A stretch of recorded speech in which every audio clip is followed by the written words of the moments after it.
Okay. Do the lifting. I'd like to call a meeting of the Village of Corrales governing body to order, regular meeting, February 13th, 2024. Please put your phones on vibrate or turn them off, and then stand and join me in the Pledge of Allegiance. I pledge allegiance to the flag of the United States of America and to the republic for which it stands, one nation, under God, indivisible, with liberty and justice for all. Thank you. Councilor Miera. Aquí. Councilor Woolman. Here. Councilor Knight. Here. Councilor Alsobrook. Here. Councilor Burkett. Here. Councilor Murray. Here. Okay, the governing body is all present tonight. Very good. I need a motion to approve the agenda, please. So moved. Second. Councilor Murray made the motion and Councilor Knight seconded. All those in favor signify by saying aye. Aye. Thank you. Now we'll move on to presentations. And first we'll start with Police Chief Mangia Capra III for 21 years of service to the Corrales Police Department.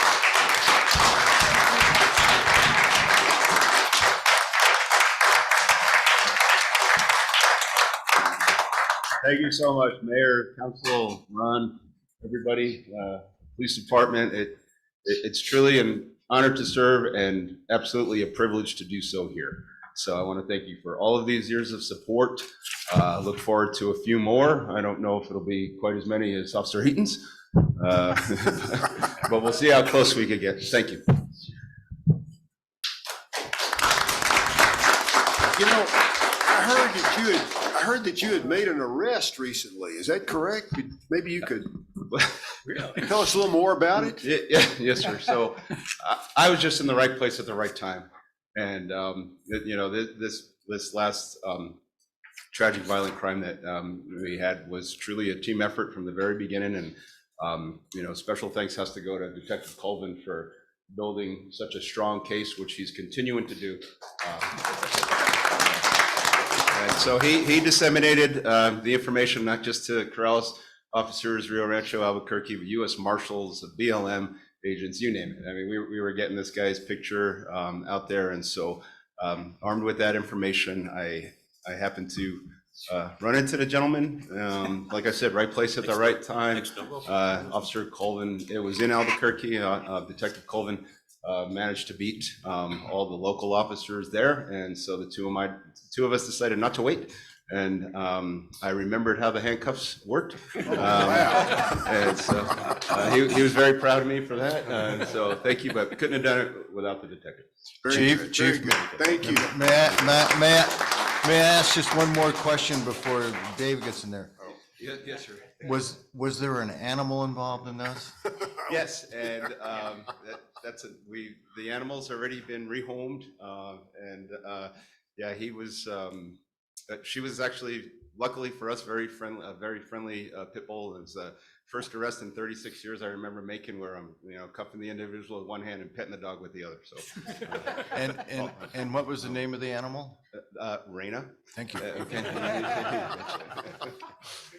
Lieutenant Wiley, you have something for the chief? Yeah, there's more to this story, but you know, I'm still waiting to There hear. always is more. I'm still waiting to hear back from Coke Zero. So, you know, I'll fill you in on that.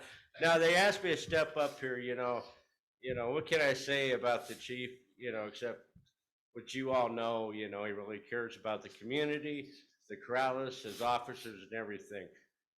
When I first came here, I came from the feds. And so I had a totally different mentality, you know, because of working federal law enforcement. So Vic has helped me come a long ways. And one things in my mind that I always think, he says, choose your battles. So that's one thing now. Before I lose my core or anything, I hear that voice from Vic, choose your battles. So I just want to thank him. He's great. You guys couldn't have a better chief of police, you know, so I'd like to thank you. Thanks. Thank you. Yeah.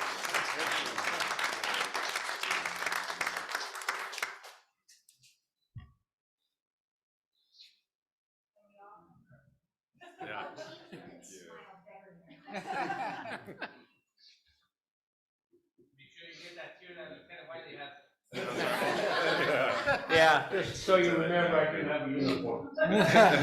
Thank you so much. Thank you again, Chief. Thank you, Chief. Thank you. Thanks, Chief. So next, we'll have a comprehensive plan update. Just move right along. Into it. Good evening, Mayor, members of the council. Okay, you gonna stay there? You can hold it if you want. I think we got it. Okay. Chris Allen, resident of Corrales, Chair of the Comprehensive Plan Review Committee. And thank you for having me, allowing me to speak tonight. When I mentioned to somebody I was coming, they said, "Oh, aren't you nervous about speaking before the village council?" And I said, "Why would I be nervous? They're my friends and my neighbors." And that sort of speaks to what the comprehensive plan is going to be about. So first, I want to thank everybody who participated in the survey. We had almost 2,000 respondents, which is pretty amazing. And you may have heard some rumors that some people filled out more than one survey. We intentionally made this as inclusive as possible. We didn't restrict it at all. We didn't restrict IP addresses, for example, because we wanted people to be able to go to the public library and use that computer, or multiple people in one household to be able to respond. And I will tell you that for those people who felt their opinion was strong enough, they had to go through that very long survey multiple times. Actually, the results of the survey tracked beautifully with all the data we collected over the 50 meetings we had over the summer. There were no inconsistencies. It's pretty straightforward what people in the village want. So I will tell you that right now we've begun the analysis of the data, and we've broken it out into 5 major categories. These may change, but this is the format, the framework we have right now. The first one, and it's not hard to guess what it is, Corraleños value the rural character of the village. That came out loud and clear. Secondly, they value a sense of community, a sense of belonging to a small village. That's very important for people. Third, sustainable development, development that doesn't exceed our resources here. 4, environmental stewardship, such as the bosque, open spaces, wildlife. 5, safety. And that encompasses traffic, crime, flood control. There's a number of things that go into that sense that people want to be safe. There's a 6th issue, which probably transcends all of these, and that is having a local government that respects the core values of the community. Now, as I said, these are what we've broken out so far. There are going to be threads that cross these and some categories that may be pulled out for special attention, but this is the framework we're working with right now. And we will define these values. We will analyze the challenges, the goals, and the strategies to maintain or achieve them. And ultimately, what we will be doing is producing a draft, which we will then send back before the public at public meetings for them to comment on. So again, I hope you've gotten the idea by now that we want to be as inclusive as possible and get as much input as possible. And all those people who showed up for those meetings, God bless you, because it really helped us to hear what people wanted to say. So the last thing I want to say is that you may have guessed this is not going to be a simple revision of the 2009 plan. We are approaching this very differently. We have in the history of the village just updated. But what we would like to do is take a fresh new look at the village. I promise you, we will not take 3 years to do this. My committee is working very hard. We generally meet twice a month, and we are committed to getting this done in a timely fashion. So hopefully spring, early summer at the latest, that's what we're shooting for. But I think you'll be pleased with what you have. It certainly will be responsive to the community to the best of our ability. Any questions? Mayor? Yes, sir. Yeah, thank you for everything you guys have done. I just have one question as far as this being a completely different setup than previous ones, which I like. From a format standpoint, how close you're going to follow previous formats, or is it going to be a whole new format as well? And is it going to be 80 pages again, or however many? We will try and be succinct. I know we've gotten some leadership from the mayor that he prefers bullet lists. Yeah. So, yeah, we will try and make it a useful document for you. So you don't have to go dealing through paragraphs and paragraphs to find out what needs to be done. We'll make it as explicit as possible. Essentially, in some ways, a checklist. That's the goal. Anybody else? No? That was quick. It was quick. And I have a Zoom meeting at 7, so thank you very much. Perfect. Thank you, Chris. Appreciate it. Thanks, Chris. Okay, let's move on to the administrator's report. Thank you, Mayor. First thing off the top is Tanya. Thank you, Mayor, Council, Administrator Curry. So COVID nationally has been going down for the last 3 weeks. Hospitalization and cases, which is wonderful news. Deaths, though, are holding steady at about 2,300 per week in the United States. Most of those deaths are people over 65, and specifically people over 75 are still being impacted the most. Vaccines are still available. We are up to 14% for the 23-24 booster in the state of New Mexico. I guess there was a reporting error, so that's why we're holding at 6% for so long. New Mexico has also we had a little bit of an uptick, but nothing major. We're right now reporting about 43 cases per 100,000. In Sandoval County, we are actually doing much better. We're doing 4.8 people per 100,000 the last 2 weeks with a positivity rate of 6.87. Flu, though, is still, for New Mexico, we are influenza-like illness. We are still in the very high level and a lot of activity. Right now, we have about 54 people in the hospital with COVID and 64 people in the hospital with influenza. So still respiratory illness. It's that time of year going around, even though COVID is not a seasonal illness. The Washington Post reported today that there's talk at the CDC to change the guidelines for how long people need to stay home with COVID. Everything I've been able to find doesn't look like CDC is going to make a change until April, and that would be after public comment and if the government, the White House, signs off on it. So I'll keep watching it to see if that changes, and I'll be happy to answer any questions. Yes, sir, Stuart. Thank you, Mayor. So Tanya, is there any new variants that you see coming down the road, or is everything holding pretty steady? Oh, there's always going to be new variants. JN1 is the big one. 86% of all cases in the United States are JN1, which is an offshoot of a BA2. So the way a lot of variants come out is they mutate in our body, but they really think that a lot of these variants come about when a person has severe immune compromise, maybe a chemo patient, a patient who's on a lot of immune suppressants, and they don't clear that virus. That virus keeps moving around in their body for months and months and keeps mutating within their body, and then they run into someone who gets it from them, and that's where the variants go. So yeah, we're gonna get new variants continually. And luckily, so far, most of them have, like, the new variant has a lot of changes in the spike protein, but the vaccine is still pretty effective to keeping people out of the hospital, and they'll just keep monitoring it and changing the vaccine to meet it. Luckily, we have the technology to do that. We're used to doing that with flu vaccine every year. Thank you. You're welcome.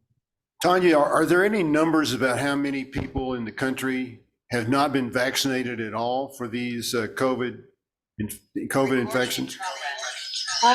That's a really good question. I could find that for the next meeting or put it in my monthly report. I know it's out there. Most people, though, have some immunity now because if they weren't vaccinated, they've gotten COVID, so they've got some immunity. We don't have a lot of naive immunity people. I do know some people who have not been vaccinated who are very careful. They believe in it, but they're allergic to things in the vaccines that have not gotten it, so they would be naive. But I'll see if I can find out. I know that the population over 65 did a really good job. It was about 90% have at least the primary series. Yeah, but I think there's still deniers out there that just, just don't think they need to have a vaccine. And You're correct, Mayor, and that's the same reason why we're having measles outbreaks in Philadelphia and in Washington State. okay, thank you, Tanya. Anybody? Okay, thank you, Tanya. You're welcome, Mayor. Mr. Curry? The next thing I'd like to ask is Sky DeVivi, our deputy clerk. She's been doing just a tremendous amount of work on trying to, clean up some of our business registration processes that we go through. If you notice on our website, we have a place where you can, if you're coming to Corrales or you're in Corrales, you want to do business, you can look to that place. But what Sky has been doing has been working with lodgers tax, with building, with business permits and things like that. So I've asked her to give a presentation because there is a decent amount of cash flow we're talking about here and trying to help people out to get in business. Okay, so thank you. One of the first things that I was tasked with, like Administrator Curry said, was to try to get all the businesses on compliance. We had a little bit of a lapse of this during COVID. So when I came on board, I was reaching out to businesses that had no contact with us for a year or some a little bit longer. So as of right now, we have 797 current business registrations in the village. Many of those are out of village. They're construction related. They're craft and event vendors, food trucks. So this number does change. It'll fluctuate a little bit. But if we sit at the 797 business registrations, that's $27,895 annually just in business registration money coming in that goes into the general fund. Just as an example of how busy we are, Bridget and I are very busy right now with business registration renewals. For January, we had 84. For February, we have 106. For March, we have 91, and April, we have 76. So we're real busy getting those. And at the same time, we're getting a lot of new businesses, like I said before, with construction and craft vendors. Do you want to bring it? So Melanie's going to show you the website. So on the website, there's a tab right there that says starting a business. And when you click on that tab, it'll take you a step-by-step kind of list of what you need to start a business. And the number one thing is obtaining a New Mexico tax ID number. So it starts with that at the top, and it gives you information about it. And then on the bottom, there's actually a link you can click on that'll take you right to the website that you need to start and get your tax ID number first. Because a lot of people ask, they don't know how to start their business, and that's the first step. And then it just takes you through the step-by-step process. If you need permits through planning and zoning, and then of course, fire inspection, you contact the fire department, and then the business registration is the last part of that. So that's just where we're at. It's not working. Okay, well, normally, it would be right there. So the other thing we're working on that I'm just going to do something really brief on is our Granicus host compliance software. This is the short-term rental compliance software that we just recently approved. So Lori Stout, Sherry Rice, and I have all completed the training. We found 57 properties that we're going to focus on first. These are properties that have current rental activity in 2023 and 2024. So 31 of those 57 properties we already know about and they're compliant. But the other 26 properties are the ones that I then handed them to code enforcement, and Sherry, the next step for compliance was to identify the addresses on some of them because they didn't have an address. And then notices went out to the first 8 on the 1st of February. So out of the eight notices that went out, we heard back from 7, which is awesome. I think that's amazing that we heard back from 7. 2 of them already had their STR permits, but didn't have fire inspections, didn't have their business license, and had not started reporting lodger's tax. That might be because they had it prior to the ordinance that came in for the STR, but we're not sure. But those 2 were getting them compliant. 2 of them either moved or are no longer renting. 2 are long-term rentals, so they don't fall into that short-term rental category. And 1 is new, and they're going to start working on their STR paperwork. So that's like a win for us. And 1 we haven't heard from yet. So that's where we're at with that. And we don't have financials to back any of that up yet because it's just starting.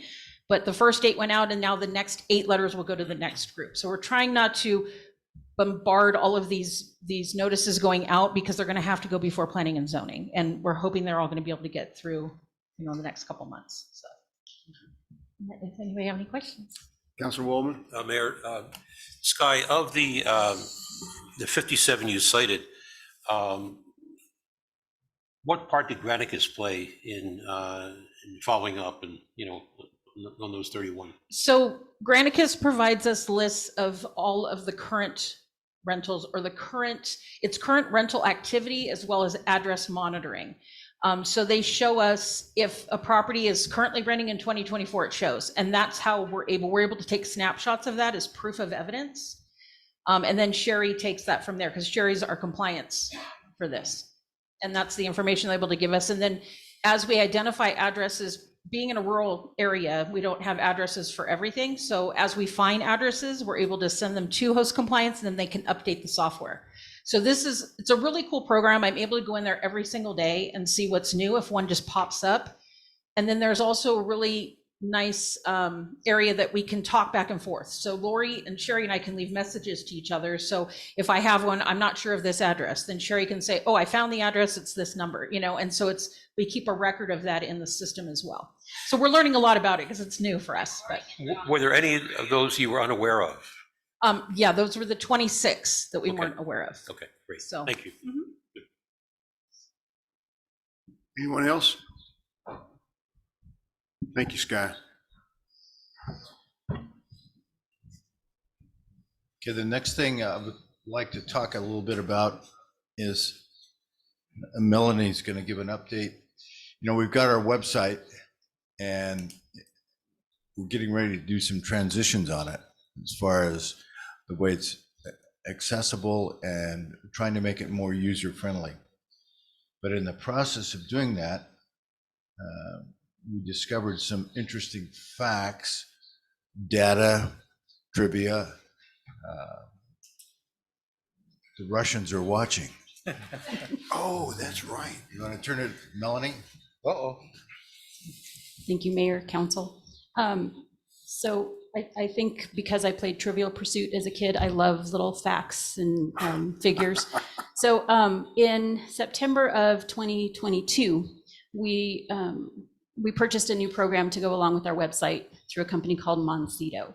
And this does 2 things for us. It helps go in and give better accessibility to the website to our users. So if you look on our website, back here,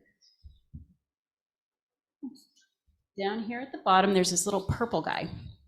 And if a user goes in and clicks on this, it brings up things that they can change about the website. So if they have trouble with their vision, they can make the font bigger. Say they have issues with color blindness, they can change the colors here on the website to make it more readable for them. So that was the first thing this program did for us. The second thing is it gives us a really cool kind of way to track some of the stuff on our website. So this is for the entire year for 2023. We had 94,093 total visits to the website throughout the year. And of those, 82,716 were individual people. So some of those people were coming back and visiting the website more than once. They viewed 240,822 pages on our website. And the average time that they were on our website was under 2 minutes. So this number over here is called the bounce rate. And that is the new thing that we learned about this week. So the bounce rate is the number of people that come to your website and leave after viewing just 1 page. So 57 is considered kind of high, but for the type of website we have, it may not be high, because what this could mean is that people are going to our website and they find what they need immediately and they get out. Or it could mean they can't find anything and they give up. So, it's kind of interesting. But we can also see on here, it tells us what device they're using. So it's almost 50-50 with people using their smartphones and their desktop. about 48% for each of those. And then just under 3% of people visit our website using a tablet. And this one is kind of fun too. It shows which are the most popular pages. So obviously our homepage is the most popular. Second is the library. And then the third for the whole year of 2023 was the pool page at Parks and Rec. So those are just kind of some fun numbers. And then this is what the dashboard looks like when I get on there, and I can tell if we have issues with, say I posted the mayor's message and there was a spelling error and I didn't catch it when I posted it. It'll tell me here, and then it allows me to go in, and it has a thing called page correct. I can type in the correct number, it goes in and automatically updates it for me. I don't have to go try and track down that one line on the website. And so this has things, the search engine optimization helps people find us on using Google. It tells us if our website's been down. So these are just some really fun numbers that we now have, and we can get all kinds of great information about our website. So tell a little bit about who's been visiting us. Oh, yes. We actually had over 100 different countries visit the website. So here you can see, number one, we have the most visits from the United States. Number two is India. Number three, Canada. Number four, the Philippines. And number five is the United Kingdom. Russia is down at number 7.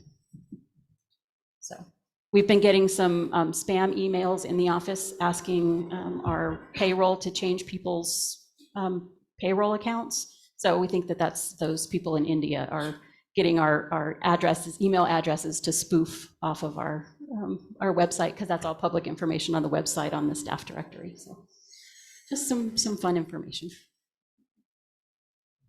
Kind of nerdy information. Yes, very nerdy information, yes. Councilor Murray. Thank you. This is one nerd to another. So are you finding it easier to make changes to the website? Yes, and so what's going to happen, they're updating the website software coming up here in the next couple of weeks. And it will change the way the website looks. And so we'll have a little more control over the website. So some of the things like you had asked if we could add people or things to the drop-down menus. So I don't have control over that right now. That might be something that with the new software that runs the website, I may have access to that. I just don't know yet because it hasn't taken place. Okay, thank you. Anyone else? Melanie, thank you very much. You're welcome. Thank you for letting me share my nerdy excitement We with want to learn everybody. something new every day. And now we know about Russia. That's right. And more about penguins than you ever wanted to know. So just as an update on the animal services building, all the permits have been submitted, and we have between the state of New Mexico CID has been down here. They visited with our folks, and we have a very positive working relationship with them at this point. And the person that's been assigned by the construction industry division is pledged to us that she's going to be working with us diligently through this. So I think that we're going to see some action in the next 30 to 60 days. But the main thing is that we've got a solid relationship now that's been developed, aside from all the problems that occurred during the shipment and the delivery from the people up in the Northeast. So we're pretty happy about that. So we'll keep you informed as we move along, but it's in the state's hands at this point, and we're standing ready as is Facility Build to proceed on it. And there is a plan, definite plan. Still going to probably be late April, but it's going to be But the CID person has been out here, been on site, worked with us, walked with us, and is working with us. So that's the good news. There's no adversary position that's being taken by the state. Councilwoman? Yeah, just a quick question, and you have everything you need from Horizon?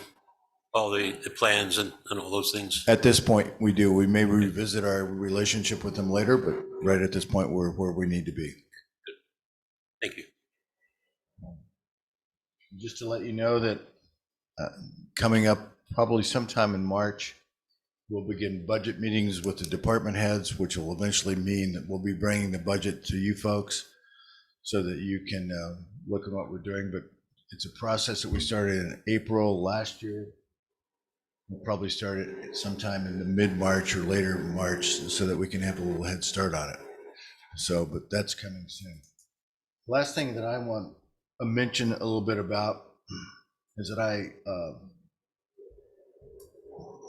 have some items regarding speeding that are based upon our December trafficking.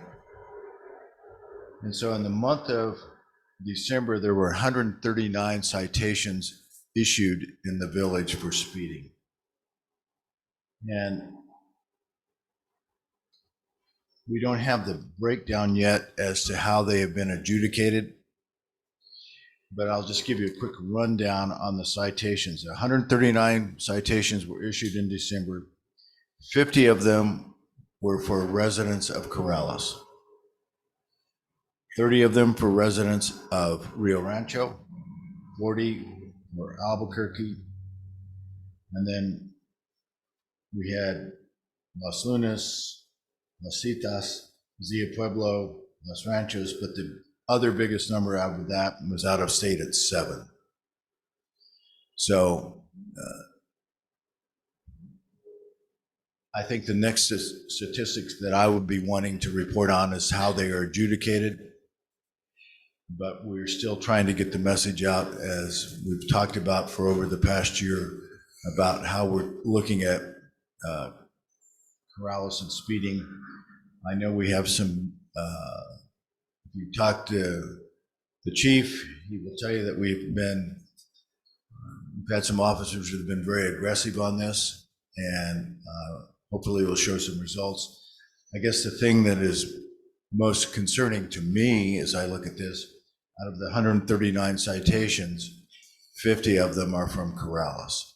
So it's our own folk that we need to elbow a little bit and make them aware of what's going on. Yes, sir, Councilman. Thank you, Mayor. So can you also narrow down where those citations were issued? Was it mostly Corrales Road, or were they on the off streets? That information wasn't originally looked for, Okay. but it is going to be looked at in the future. Okay. Okay? So other question I have, can you give us an update on West Meadowlark about where the status is on the trails and the right of way? Have we secured everything that we need up there? And how are we going to go about funding that, get it completed? The funding on West Meadowlark, we've been told by 2 of our legislators that we're looking at some more money that will be coming down between $450,000 to $600,000. We'll see how the capital outlay process goes. We anticipate that we'll need at least $600,000 to finish it, but it's the #1 priority on our list. Michael may be talking about it later as he makes his presentation. Are you talking about Meadowlark from Corrales Road to Loma Larga, or Loma Larga up? Loma Larga up.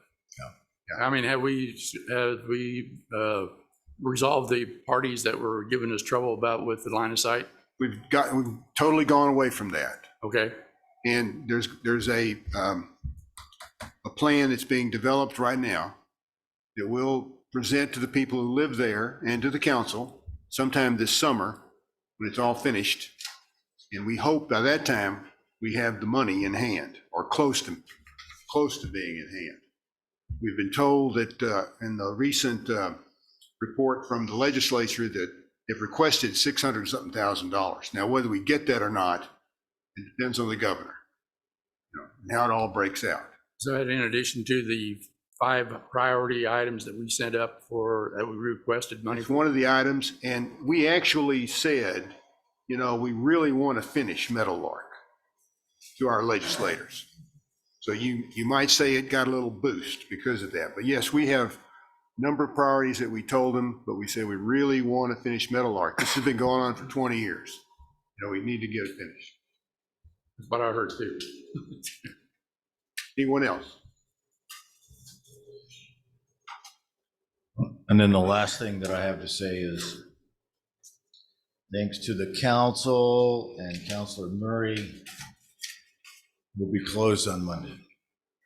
Yes, thank you very much, Counselor Murray. Now, what did I do? You gave everybody the day off on Monday. You're a giver. I'm retired. Every day's a vacation. Every day's a holiday, right? Yeah. Yeah, okay. Okay, let's move on to Counselors Forum. This section is for informational purposes only, not for discussion and debate, to inform the governing body of an issue or a concern that would not be addressed on the agenda during the business session. Anybody? Counselor Murray? Thank you. Just a couple items. I was at the bicycle equestrian committee meeting. We were asking about the gate at the library. Has that been postponed because the library extension has been changed or is in flux? The gate from the Gonzalez property into the library property? Well, the easy answer is yes, because we have plans for the Gonzalez property. Okay. And, you know, sort of, yes, it's been postponed. Okay, and then I also had a suggestion about, we may have to go to DOT on this, but as people are leaving the Corrales Elementary on Target, somebody suggested making that just a right turn only during school hours. And then allowing people to then find another way up to Loma Larga to get back south. That'll have to be DOT. Yeah, I know, it's, but that was, I think some of the issues they have is people trying to turn left against traffic that is coming across on Corrales Road. If they made it a right turn only, then it makes people who are leaving Target maybe a little bit easier. Well, you know, when you do stuff like that, when people are accustomed to going certain ways and doing certain things, you need to kind of worry about the unintended consequences. Yeah, I'm just. But we can ask them, right? Their answers are usually not in the affirmative. Let's put it that way. Yeah. Yes, Councilor Knight. Who decided that the post office was going to be changed, the directional route in and out of there? Is that the post office or is that? I don't know anything about what you're talking about. There's a couple new stop signs and arrows that instead of turning at the first entrance, you have to go all the way to the back and then come out. There you go. I didn't see them last time I was there. They're brand new. They've been up probably for like a week and Well, a half or whatever. obviously it wasn't us. Okay, so it wasn't us. It must have been the post office. I mean, it must have been the post office. Oh, Vic. Mayor, Council, so it's, the signage is on post office property. It's not on the public roadway, so it's technically not enforceable. I mean, we're very That's good to limited know. as to what we could enforce, you know, private property. It's got to be DUI, reckless, leaving the scene type of offenses. I think they were just, you know, there's not enough room for people going both directions, so they decided, hopefully based on, you know, something, to just make it a one-way there. So we'll see how that works out. And, you know, like the mayor just mentioned, people are kind of used to doing it one way. So I don't imagine this will go without incident. Yeah, it may, you know, did they put signage up to warn people? Well, they put up a stop sign and then they put arrows like, and Do then they not put up a enter. do not enter. Yeah. And then they put you, so you have to go all the way through the parking lot. And usually people who park in the front would just cut out that front entrance. Yeah. But now, I mean, I followed the arrow and went around and the guy had behind me, of course, cut like he usually True. does and Yeah, goes just through. out of habit probably. Yeah. So, but yeah, that all the new signage is on private property, and so that's their prerogative, I suppose. So we would ask the postmaster. We could. Perhaps it'd be worthwhile posting somewhere. Okay, I'll look into this.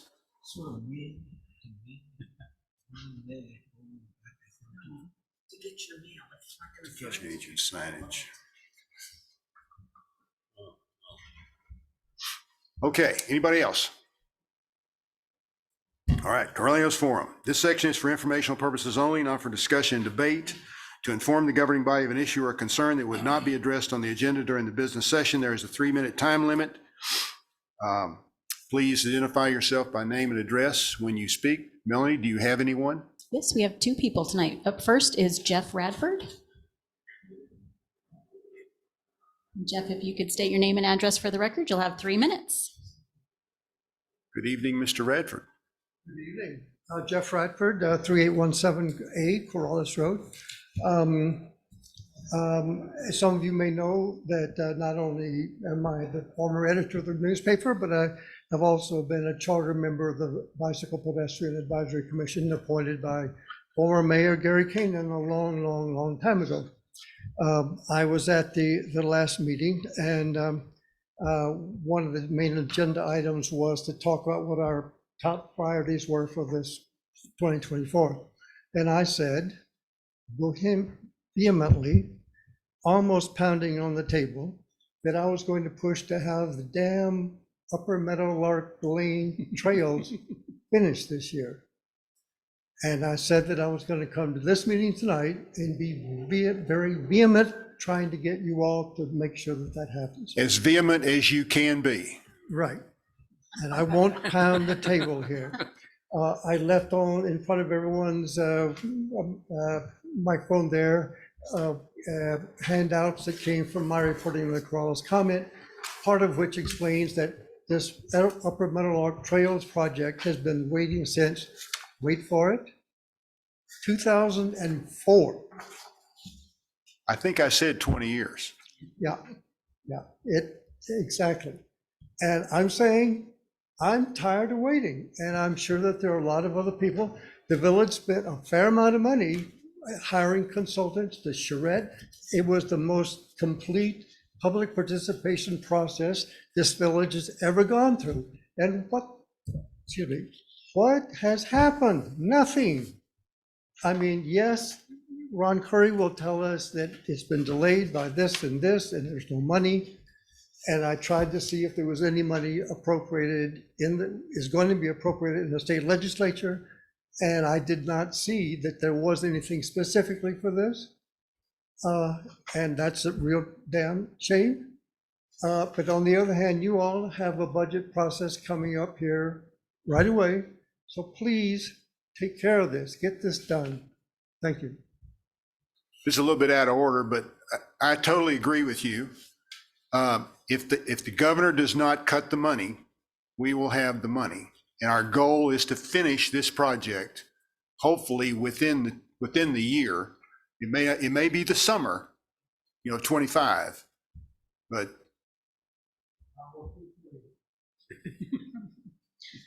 Up next is Janet Blair. Janet, if you could please state your name and address for the record, you will have 3 minutes. Councilors, Mayor, my name is Janet Blair, and I live at 1224 Andrews Lane, which is the north end of Andrews Lane, to be differentiated from the south end of Andrews Lane. Now, this disparity has caused the post office a lot of confusion. They have sent our mail back, and I have dealt with the postmaster numerous times to get this straightened out. But I appear before you today to plead for consistency in the signage along Andrews Lane. The village has put up some really spiffy new brown and white street signs that Michael has, put up, and they look great. But on Andrews Lane, in the south end, it says Andrews Lane. And then in the middle, it says Lindero del Drenaje. Now, I have looked up the Spanish translation, and I have gotten a couple of different interpretations. The most charitable one is drainage lane, and the other one is sewer line road. Oh, that sounds good. Yeah, that doesn't sound really good. And there are a couple of Lindero street signs, and I don't know who to go to, whether it's MRGCD or whether Michael could help me out here, or you could make a resolution to change this. But I think it would be very nice if we could have Andrews Lane signs all the way from the southern end all the way up to the northern end, just to eliminate the confusion. Because, I don't really want to live on Sewer Line Road. Only if you speak Spanish. It's beautiful in Spanish. So, Yeah, doesn't it sound great in Spanish? Lindero del drenaje. Yeah, okay. Drenaje no is not a good word. Yeah, but this has bothered me for the 4 years that we've lived there, and I don't know who to ask. So here I am today in Coraleños Forum. where would it go from south to north? Where would be the demarcation, the line? It says, if you look, I don't have this down pat, but it says Andrews Lane on the south end, I think up to about maybe Priestley. And then it turns into Lindero del Drenaje. Okay. What is it that says that? Is that, is that our Street map? sign. Our street sign? Okay. Yeah, they're up on the Okay, signpost. okay, Am I all right. right, Michael? Yeah, and then it Okay. turns into this drenaje thing. And the post office recognizes that we are on Andrews Lane on the north end. There are, I think, 3 or 4 houses that have Andrews Lane addresses. And then there's this space in between. And I think the north end starts maybe at Rincon. But there are confusing street signs, and I think it would be really spiffy if we could call the whole thing Andrews Lane, please. Thanks, Janet. That's your time. Okay, thank you. We'll look into it. That's it. That's it? Okay. We'll move on to the consent agenda. We have a few items on the consent agenda. The minutes for January 23rd, 2024, regular council meeting, minutes January 23rd, 2024, special meeting, appeal hearing. And then we have the approval of findings and conclusions from January 23rd, 2024, appeal hearing. Approval of resolution 24-04, which is a budget adjustment resolution. Some funds that we received that were placed in, we got, and then we had to put them in a fund, separate place, so they could be used, they could be tracked. Approval of resolution 24-05, approval to participate in the municipal arterial plan. We do this every year. Michael can answer any questions if you have some. Approval of resolution 24-06, approval to participate in the 24-25 local government road fund co-op agreement program. We also do this every year. And then Viva Corrales event application. Do I have a motion to approve the consent agenda? Mayor? I Yes, have, sir. one correction, if I could. Yes, sir. For the minutes of the 23rd, for the regular meeting. Okay, There was I believe it was Councilor Murray thanked Michael Chavez for his completion of Cabazon, but the record reflects that it was Sagebrush that he was congratulating him for. okay. I would like to see Sagebrush completed, and I could give thanks, but the road was Cabazon and not for Sagebrush. So the Cabazon Cabazon was the correct. one that was finished. Cabazon is the one that's finished, and Councilor Murray thanked him for that. Yeah, we can do that. Yeah. Okay. Yes, sir, Councilor Murray. Thank you, Mayor. I'd like to pull resolution 2404, 5, and 6. Sagebrush. The bar, All 3 of those resolutions I'd like to pull. okay, I got questions. all right.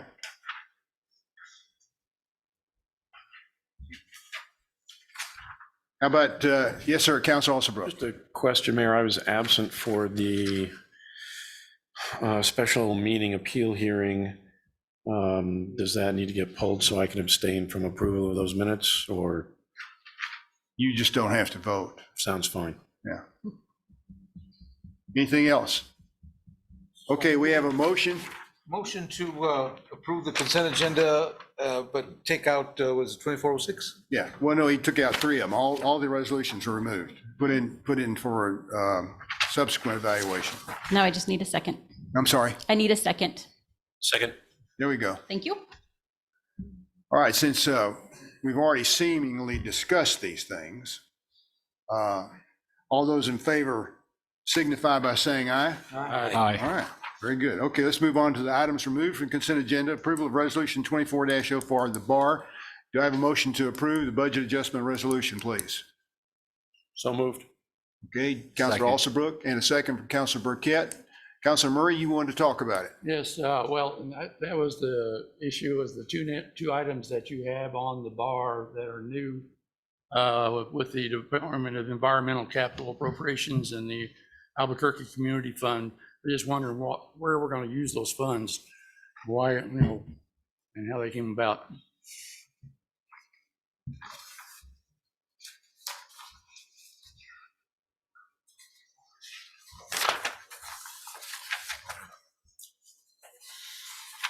Okay.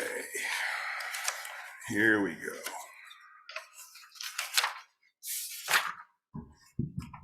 You wanted to know about the expense account for the capital appropriation? Yes, and the next one down, the community fund, or Dave gives back. So that was, just based on the way it's worded, I didn't really get a report on that one specifically from Rayna, but those are apparently funds that were given to the village.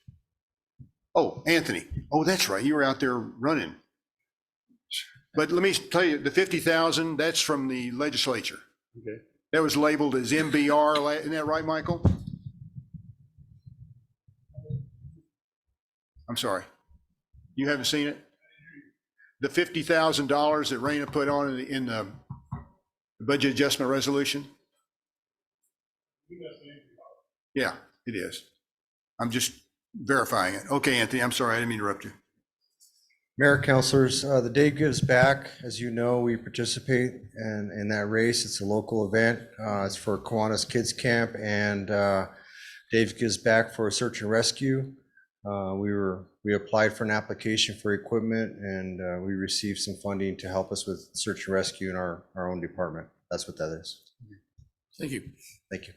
And last year, we received 50,000 to look into the possibility of using an MBR. And that's what that money is now. And we're going to, it's going to go for a preliminary engineering report to look into an MBR to clean up the septic water, the step system water, so it can be reused perhaps to water gravel roads, dirt roads, dusty roads, and maybe even fight fire in the bosque. I mean, that's not enough to do the firefighting, but it's enough to at least look and see if it's feasible to do that. So refresh my memory, MBR stands for what? Membrane bioreactive treatment. Anybody else? No. Okay, next one is. We need a vote. Oh, sorry, gosh. How do you vote, Councilor Mira? Yes, sir. Councilor Waldman? Aye. Councilor Knight? Aye. Councilor Alsterbrook, you can vote for this one. Oh, what? You can, yeah. Yes. Aye. Councilor Burkett? Aye. Yes. Councilor Murray, okay. Now we'll move to 2405. And this is the project, Loma Larga to Corrales Road, Meadowlark Lane. What was your question there? Thank you, Mayor. So. Do we need a motion to approve I'll make a first? motion. Okay, we have a motion. Yes, you're Second. correct. We need a motion. And a second from Councilor Woolman. So I was a little bit confused about the picture of the design of the roadway. He showed 29 feet, 5 feet looks like it's for a bicycle pedestrian way, and then 24 feet. But I see a double line, and I see one single line. Are we making Meadowlark one way, or are we going to have, is it going to be two way? It's going to be the same as Cabazon. So the gray area you're looking at is the actual new paving that will go in. And then we will move the center line over. It'll be almost identical to Cabazon. It'll be a little bit wider. So you also had a description of a pathway and of crusher fines. Does that go outside the paving? Different road. Different road. Same road. It's in the section there below the 2021 traffic flows. The fence. It has like, Might be it's right here. so I'm just curious, is there, you're putting in a pathway with crusher fines for the equestrians? It'll be, no, that was going to be on Cabazon.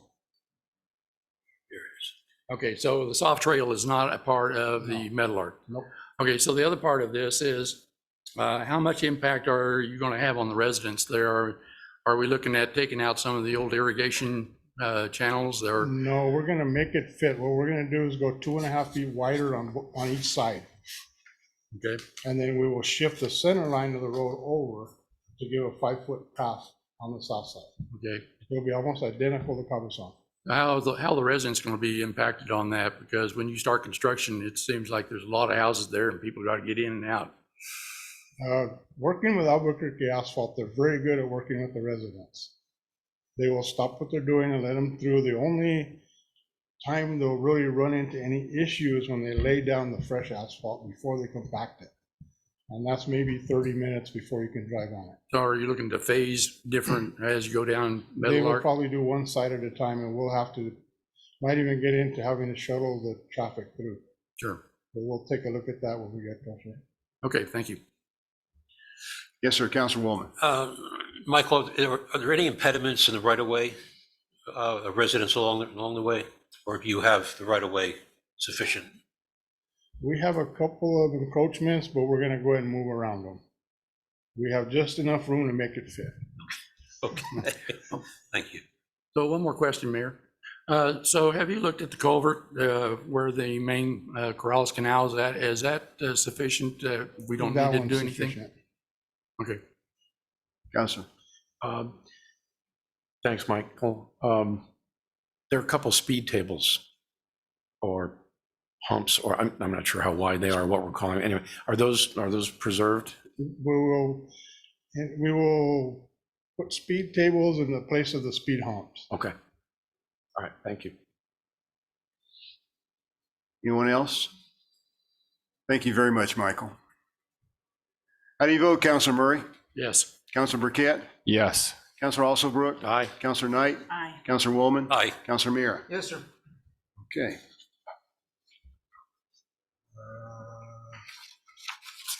Then we move on to 2406.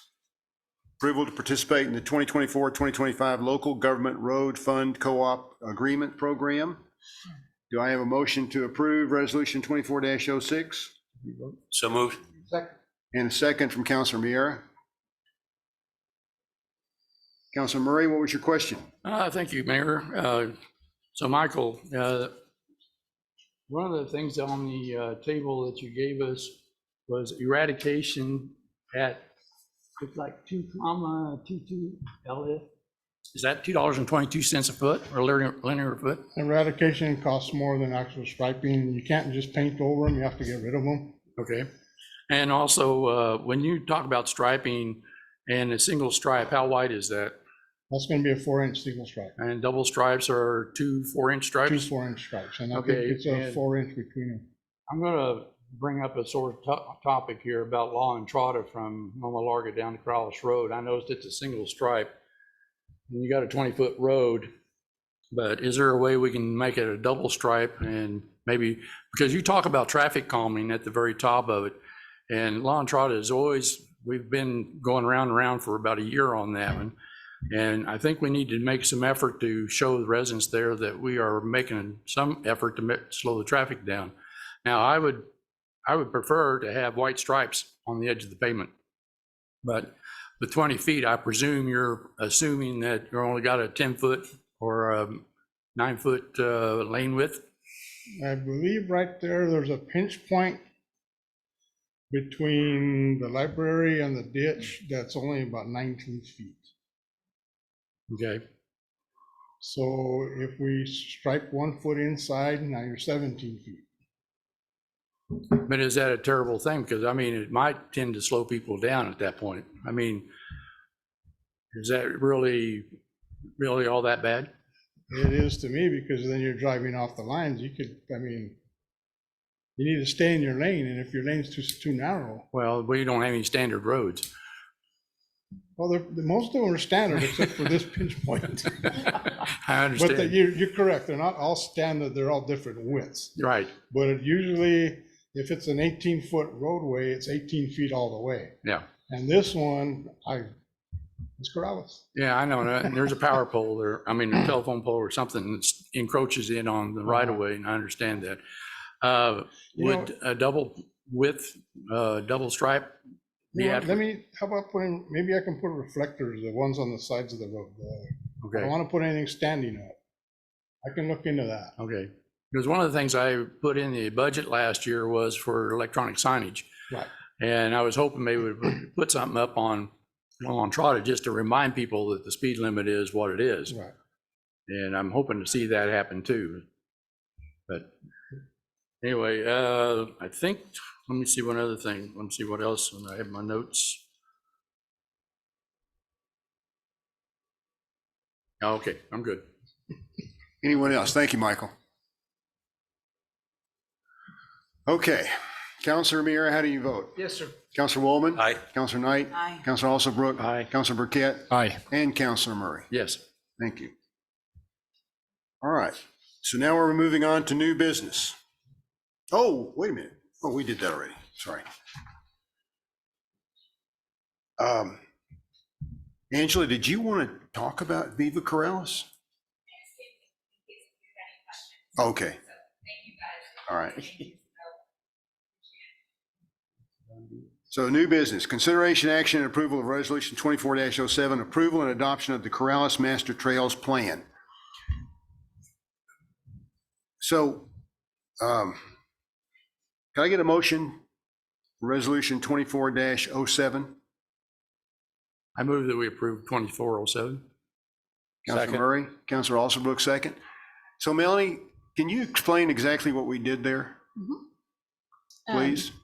So Mayor and Council, what we did was we called together members of the Equestrian Advisory Commission, the Bicycle and Pedestrian Advisory Commission, and CHAMP to take a look at that plan. It was originally, I think, 128 pages.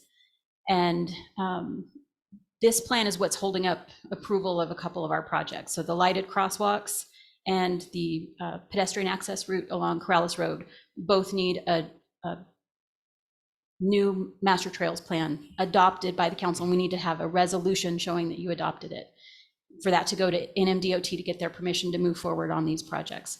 So all these wonderful people from these committees took a lot of time and effort, and they took all of that information and we got it condensed down to 14 pages.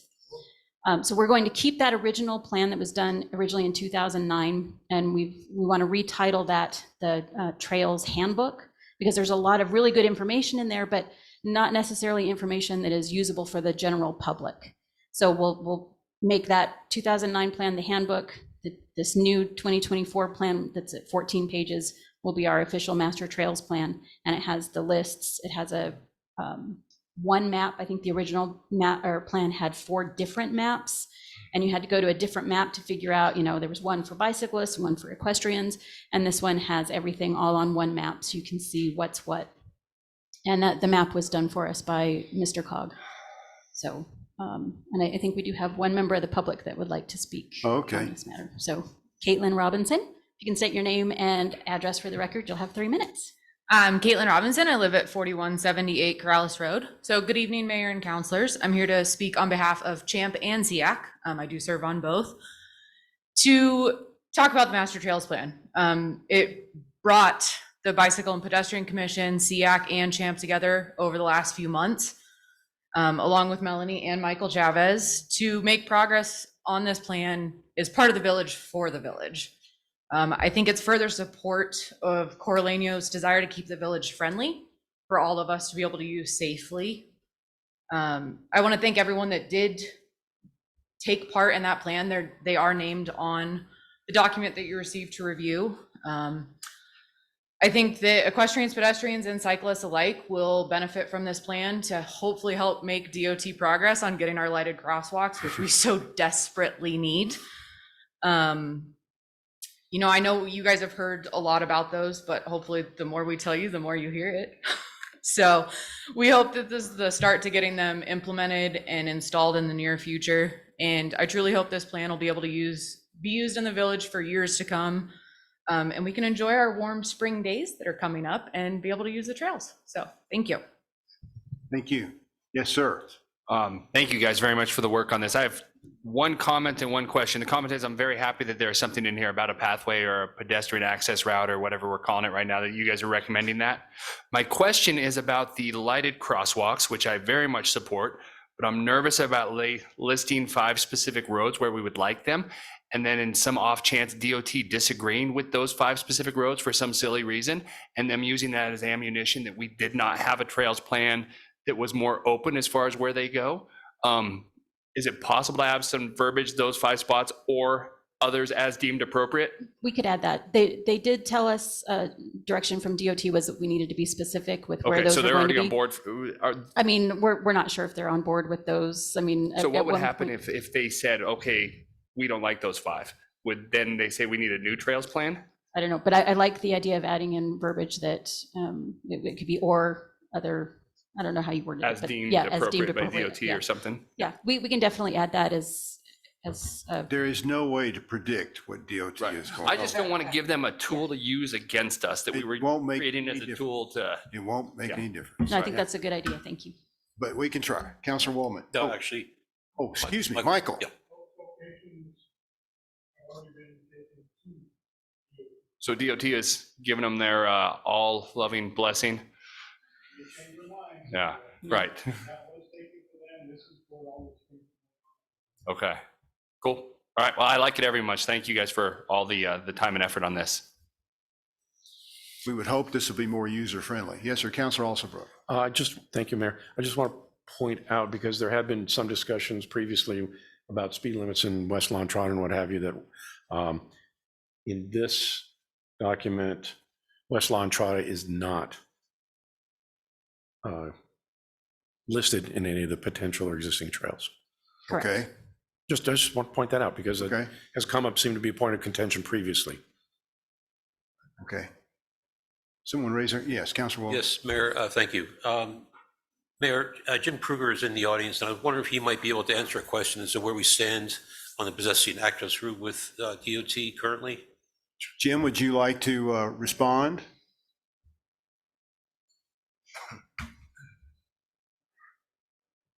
Counselor, Mayor, the short answer to your question is that we're waiting on the approval of this document, which then would complete the documents and information required for the application to DOT to gain access to use the right-of-way along Corrales Road for the power project. So a lot of things need to happen after that yet, but those I think are more manageable if we can get the DOT approval, as we've all talked about in the past, to allow the village to access the right-of-way for that project. We've discussed in the past, there may be some personnel changes in Region 3. And might that be favorable to our application? To the mayor's comment, it's hard to predict DOT based on everybody else's experience. And I'm not sure, and I don't know that anybody's been appointed to take the former person's place at this point in time, but I would hope that would be the case. The past engineer did give me some contact information in the interim period. So once this, assuming this is approved this evening, we can open the door again and start pushing at DOT to get that application one way or the other. Great, thank you. Thank you, Mayor. Yes, sir. Yes, Stuart. Thank you, Mayor. So Melanie, on page 78, under the potential trails, Corrales Road is mentioned twice. Once with a distance of 6.2 miles, and then the second time, 1.8 miles. Is there a reason? I'm not sure that was from the original plan. Okay. It carried over, so. And to follow up on Council Alsobrook's comment about Law and Trotta, Old Church is mentioned, and I noticed in Michael's documentation, it's only 17 feet, yet we've left off Law and Trotta from Corrales Road up to Loma Larga, which is 20 feet. And I'm like, I'm not sure Councilor Alsobrook will agree with me, but it used to be on the trail plan and it got taken off. I'd like to see it back on.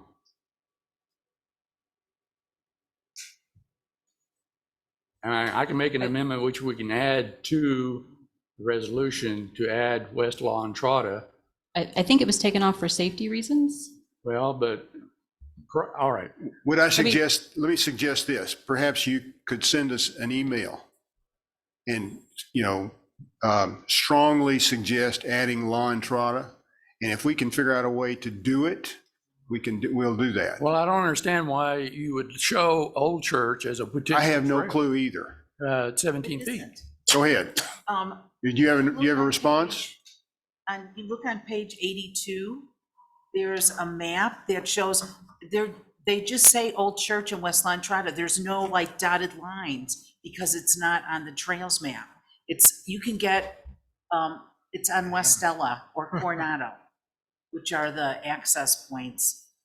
West La Entrada is just on there, and so is Old Church, but it doesn't come up as a future bike lane, a paved trail, existing bike route, or anything like that. No, but it's mentioned in the document as a potential trail, Old Church. And I'm not sure from where to where, but it does mention it. Where West La Entrada from Corrales Road to Loma Larga is not mentioned at all. I'm just saying that I will send you an email, and if we can get that added, fine. You want Old Church also looked at? Well, I mean, 17 feet wide? I mean, I don't think you can get a bike path on that. We could take Old Church out. If we're gonna use it as, if we say La Entrada was off for safety reasons, then Old Church should be. I'm not gonna I'm not gonna stop. Okay, so just send an email. Okay. And we'll look into it and see why it was taken off or whether it was ever on there. And if we can put it on there, we'll do that. The problem is I don't want to put a bunch of stuff on there that we can't do. Well, I'm not asking for much. I'm just showing that short portion from. It could be quite a bit, actually, but we'll look into it.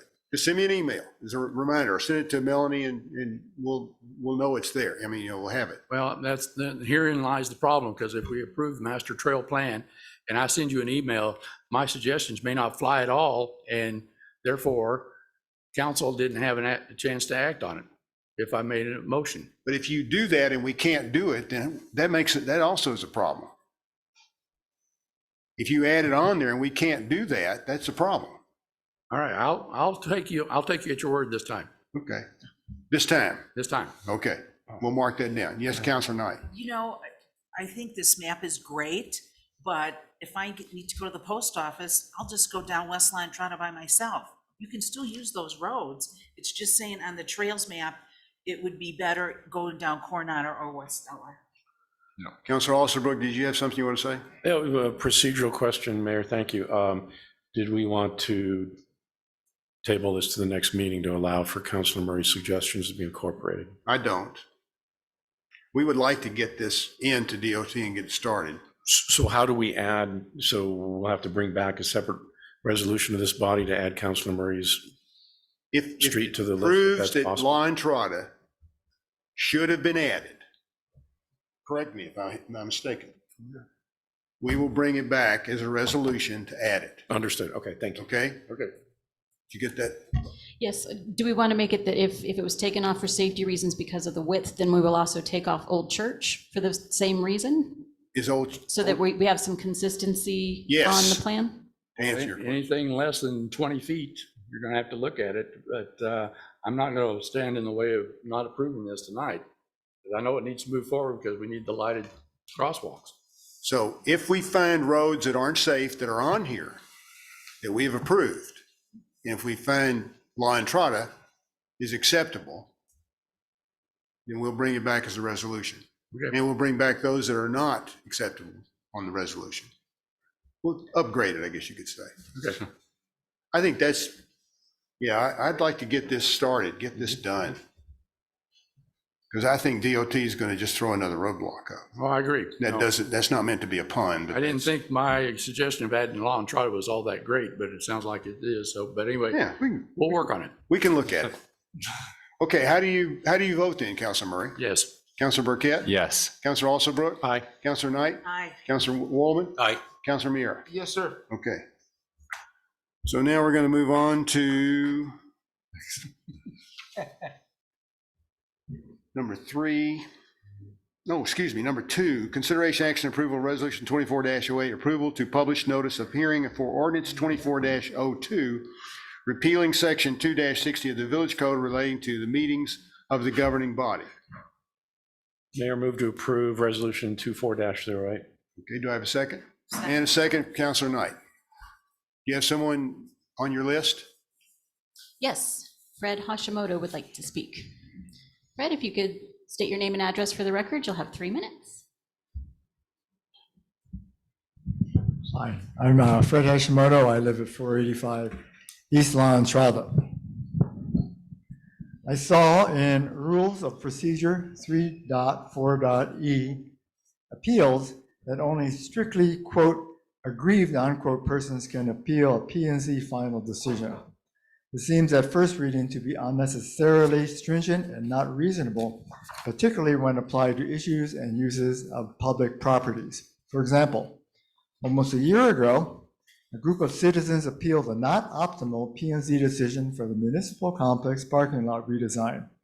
None of us in that group, perhaps, had, quote, a direct personal or pecuniary interest for a property right which is directly affected by the decision being appealed. The aggrieved party's interest must be an immediate and substantial consequence of the decision and not merely nominal or remote, unquote. That's from the proposed procedure. You all unanimously agreed with our concerns and requested that the village work with us on this project.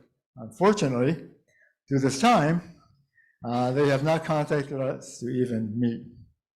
It is not clear that under the current proposed appeals rule, we would have been able to appeal the not optimal P&Z decision.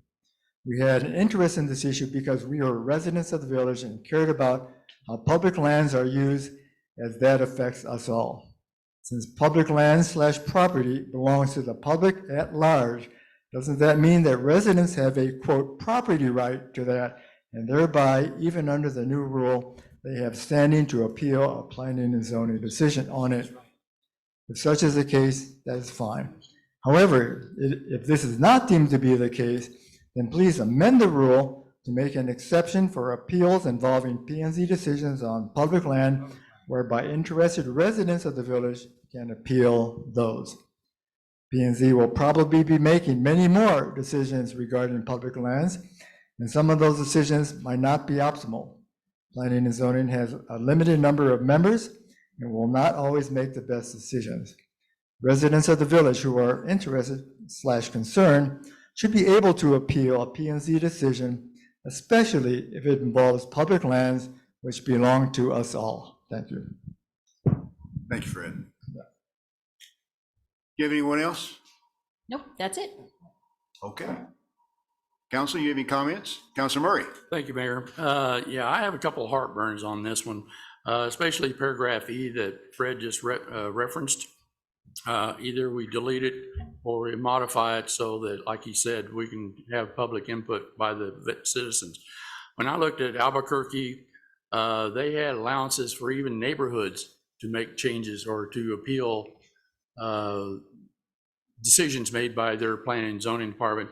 I noticed that Rio Rancho, they used the word aggrieved. I'm a little bit having some heartburn with that, but I'm also having heartburn with the way the resolution is worded, that we are to remove section 2-60 and replace it with what? I mean, we basically are taking the procedures and we're removing 260 out of our ordinances. Let me have the attorney respond to that. Okay. Counselor, first of all that's happening tonight is a request to publish through the resolution the repeal of that ordinance section. The reason we're recommending repealing it is because rules like this of conduct of meetings should never be codified in an ordinance. They should appear in a resolution form so that they can be modified when there are more easily when there are errors with them. So we think that they were inappropriately placed in ordinance a long time ago. And so this would take them out. It would be a rule that you have to follow because it's your resolution, because these rules only apply to you. But if they're not working, then it takes a mere resolution to amend that resolution. Well, I'm a little concerned that if we take out 260, which is on, it's titled meetings, how does a person look at our ordinances and determine where our rules for procedures are located or at? I mean, will we put words in there to the effect that this is posted on, or something at the village clerk? Well, I mean, by practical implication, it's going to be on our website. It's going to be published all the time because we will always be following those rules. If anybody, I mean, we could always, if we wished, place something more in there for notice, but I mean, it's going to be the rules of your procedure. It'll be out front all the time, I would suspect. Yeah, I'm a little concerned just removing the section out of the ordinances that without a replacement of some kind or some wording about where the new addition is located at or where it's at or so forth. It can be done, but I'm just not sure. Many times when you're looking at for rules, a call to the clerk is the typical vehicle people use anyway. So, I mean, not to say there's something wrong with reading the ordinances, but that isn't necessarily where people are going to look for those. And typically other municipalities adopt this every 2 years at their organizational meeting when new officers are elected. So, you know, once the public gets used to seeing that on a regular basis, you know, it'll be a resolution that happens quite frequently. And again, we would put it on the website under the village council as rules of procedure. Well, but again, paragraph E, I do have objections to that. And I think we need to find a solution either to modify that paragraph or delete it altogether.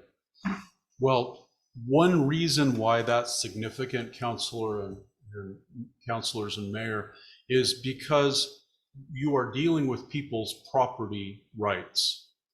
And when someone is moving through with an application, if you have nothing in there, someone from living entirely on the other side of the village may appeal a decision for a site plan or a variance or special use that isn't affecting anyone who is a neighbor or someone in close proximity.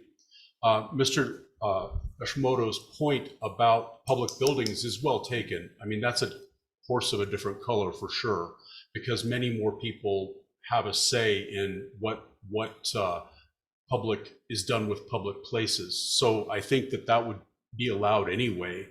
But we will take a look at it. But I mean, that's why it's important to have a kind of a gatekeeper function so that you just don't have someone by their nature appealing something that they are not directly affected by. But the problem, the way the definition of aggrieved is, it's either you have to have, you know, be proximity to the property itself or by financial, or I think there's another reason, but it seems like it's pretty restrictive. And when I looked at the Albuquerque, they had a provision, at least in there, where they had standing. You had to prove they had standing to bring the appeal. And it also said that they had a section there for neighborhoods. Well, it's if this property is located in that neighborhood. So if we had neighborhood associations where the property is located in that neighborhood association, they'd have standing. So anybody within that 300-foot radius would be considered aggrieved? Yes. Okay. Councilor Alsobrook. Thank you, Mayor. So just to follow up on Councilor Murray and his comments, when this is tonight is published in Post, when this comes back for a vote for adoption, at that point, can we see some language for amendment, either possibly recommended by Mr. Audio or from Councilor Murray? For the purpose of the public building. Exactly. Public land. Yeah. Specifically limited to that. Yep. Okay.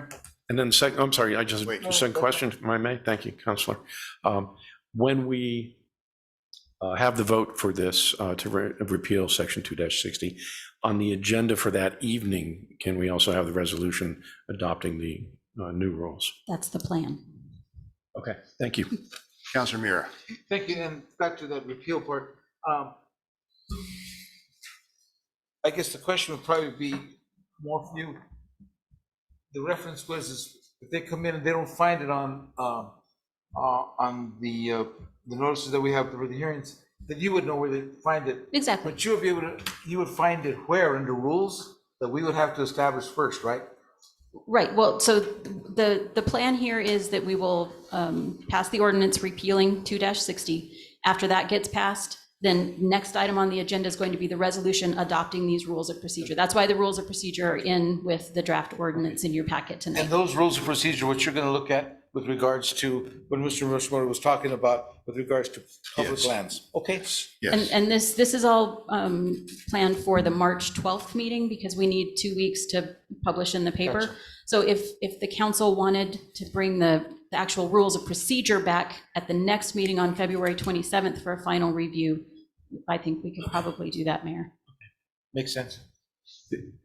You want it, but we hadn't planned to do that. No, but if they wanted to see it one Did you more time. want to bring it the- back to the next meeting to look at it again? With the additional language, yeah. Oh, So okay. you could pass this resolution tonight that would give me permission to publish the 2-week notice before the March 12th meeting. And then the February 27th meeting, you'll take a look at just the rules of procedure. And then March 12th. With the different language. Yes, with the updated language. And then March 12th, you would do the ordinance and then the resolution adopting the procedures. Thank you, Melanie. Okay. How do you vote, Counselor Muir? Yes, sir. Counselor Waldman? Aye. Counselor Knight? Aye. Counselor Alsobrook? Aye. Counselor Burkett? Aye. Counselor Murray? Yes.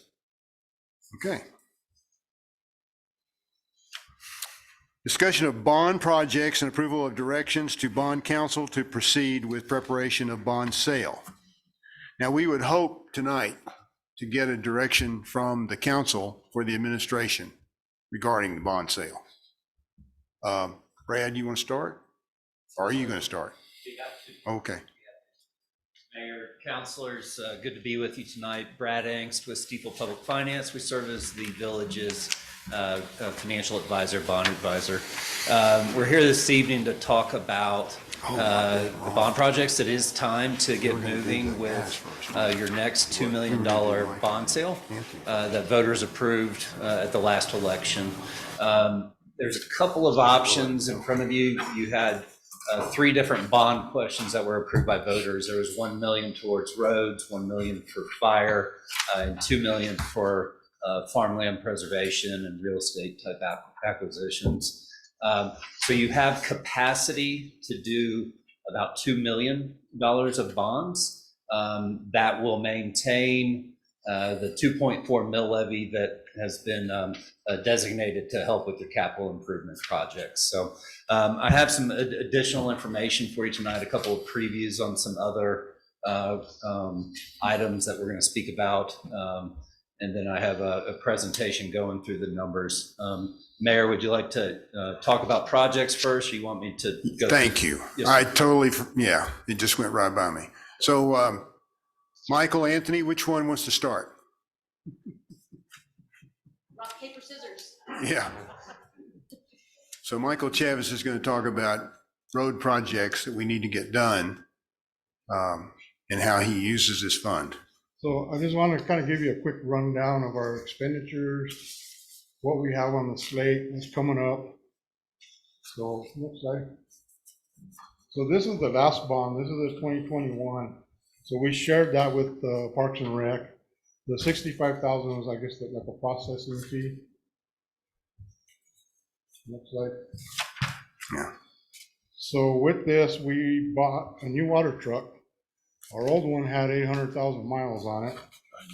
Our tractor mower, the one we bought, has a boom mower, so we can actually reach across the bar ditches. And the motor grader, this was a 1988 motor grader. It's a smaller one that actually works on Hollywood and some of our smaller streets very well. So we've replaced the engine on that instead of buying a new one. So here is the balance. We had 1,100,000 and change. We designed Sereno drainage, which comes down from Sereno onto Loma Larga, and I'll get into that a little bit more later. Retaining acres design, we also paid the 73,000, so we have 958 left. Our grants match from the 263 was 51,000, 282 is 130. The purple ones are completed. We still have some on that aren't completed yet. Cabezon hasn't been paid yet, but this is what Our matches are pretty close. Cabezon's gonna come in about 30,000 under budget. So all these numbers are pretty close. That'll leave us a balance of 436,000. So just to give you an example of the Sereno drainage project that I had designed, this is looking from Loma Larga onto the outlet that comes onto Loma Larga. The storms we had about 4 years ago, we ended up with 1.5 feet of sand on top of Loma Larga that we had to clean off. If you look at this picture, the one on the left, what we have is a 20-foot easement that goes all the way up to the top of Sereno. All it is a ditch. So I want to put pipe in there. This is Judith's house. And if you look on the right-hand side, about halfway down on that berm is the bottom of the ditch. So if this ditch gives way, we're for sure going to flood our house out. This is looking down, and you can see this is the inlet that's on the left. You look on the right, and you can actually see, you're looking down to Loma Larga. And this is nothing but sand. So when it rains, this sand just carries down. Our flooding that we're dealing with, we can handle the water. We just can't handle the sand. The sand is what plugs everything up. Yeah. So here you can see an example of the slope that we have on this. This is starting up at the top. This is the actual design that we have complete. Carries on down to the bottom on the right-hand side, that's Loma Larga. And what we'll do is build a concrete structure to divert that water to go both ways, and it won't cross the road. There's our estimate. And this is my estimate, which usually come out pretty close. That's not the contractor. We just need to get him in line. So out of our bond balance of 410,000, with the 343, we're going to need 66,000 left for the bond. I threw this truck in here because we purchased this with American Rescue Funds.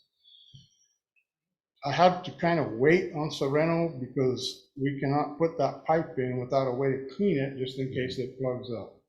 So as soon as we had this truck out here on the ground, that's when I started the design and everything else in motion. So we can actually complete this project now. This is the design for Coronado Road. And I don't know if you have been up there when it rains. The problem is, and it's kind of hard to see, on the right, there's like a rise there. So all that water doesn't go down. So our design on that, I didn't put it in here because I didn't have the digital. But what we're gonna do is actually knock that down at the very end of the rise, about a foot. We're gonna raise this in, and we're gonna use an inverted crown to carry the water down to the bottom. And there's our estimate for that. So we have 472,000 there. Reclining acres is pretty comparable. The rise is a little bit higher, so we're gonna have a little bit more work. I don't have a design, so I really don't have an estimate, but it's comparable.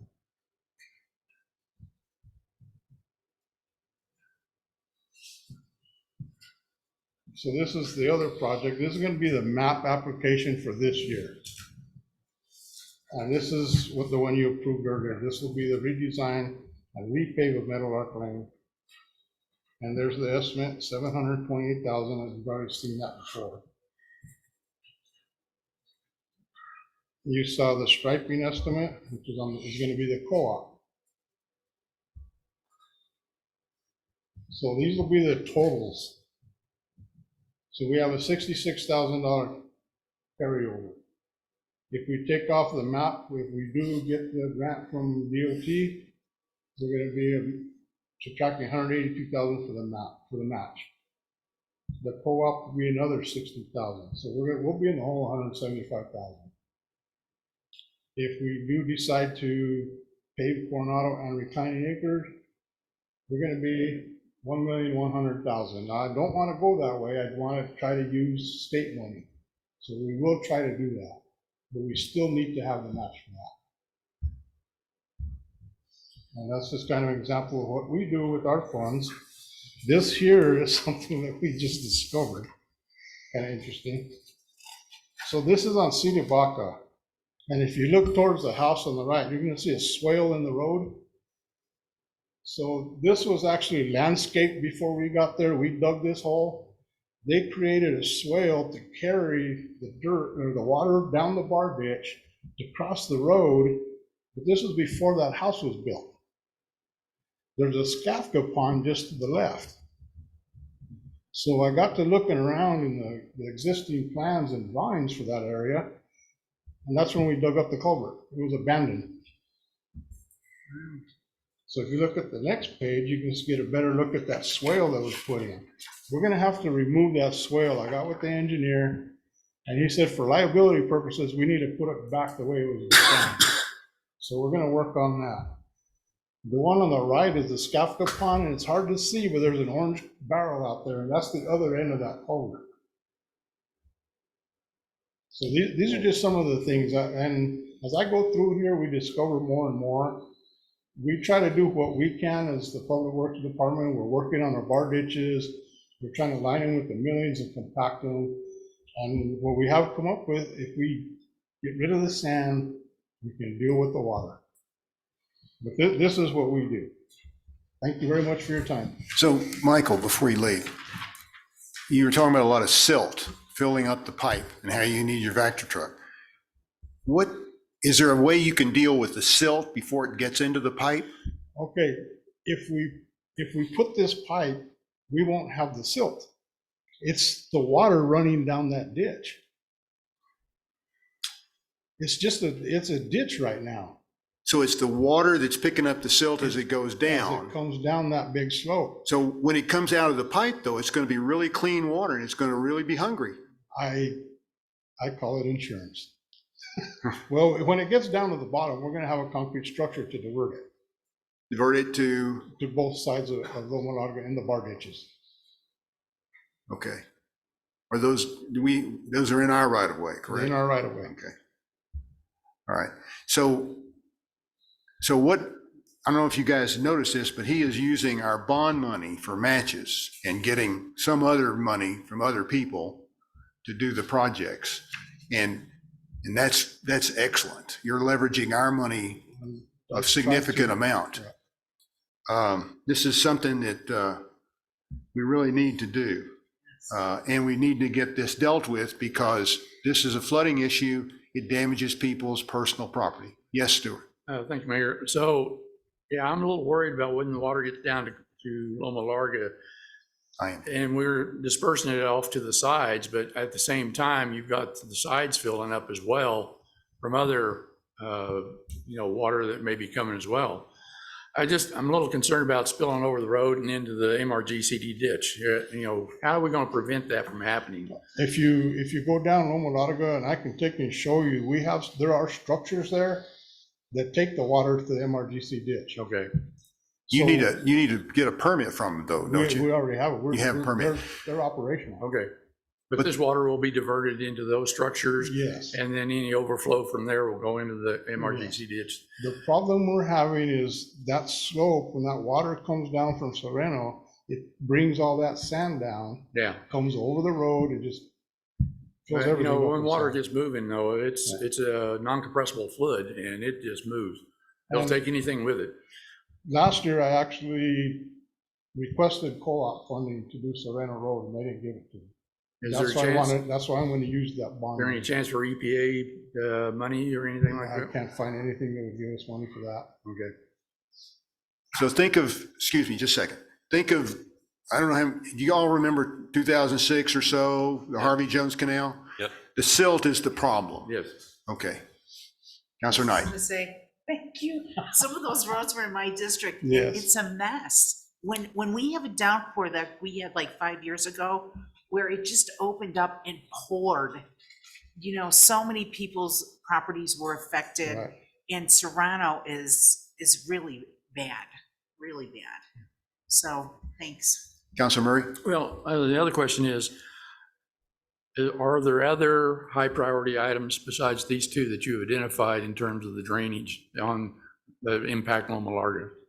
I mean, is there Serrano and The Morning Sun Trail, I mean, we have tons of them. I could make this into a book. Yeah, one of the suggestions I had, and I don't know if we can do this at budget time, but, you know, we ought to allocate some money so that we can clean out the bar ditches along some of these dirt roads, because, you know, they've sealed it in, like you pointed out, you know, and the water just flows from one side of the road to the other and then into somebody's property. So if we could allocate some money at budget time, maybe for removal of the silt, you know, and clean out the ditches, bar ditches on, you know, coming off of Solar Hill or any of those side roads. We need, you know, we ought to take a look at that and see if we can do that.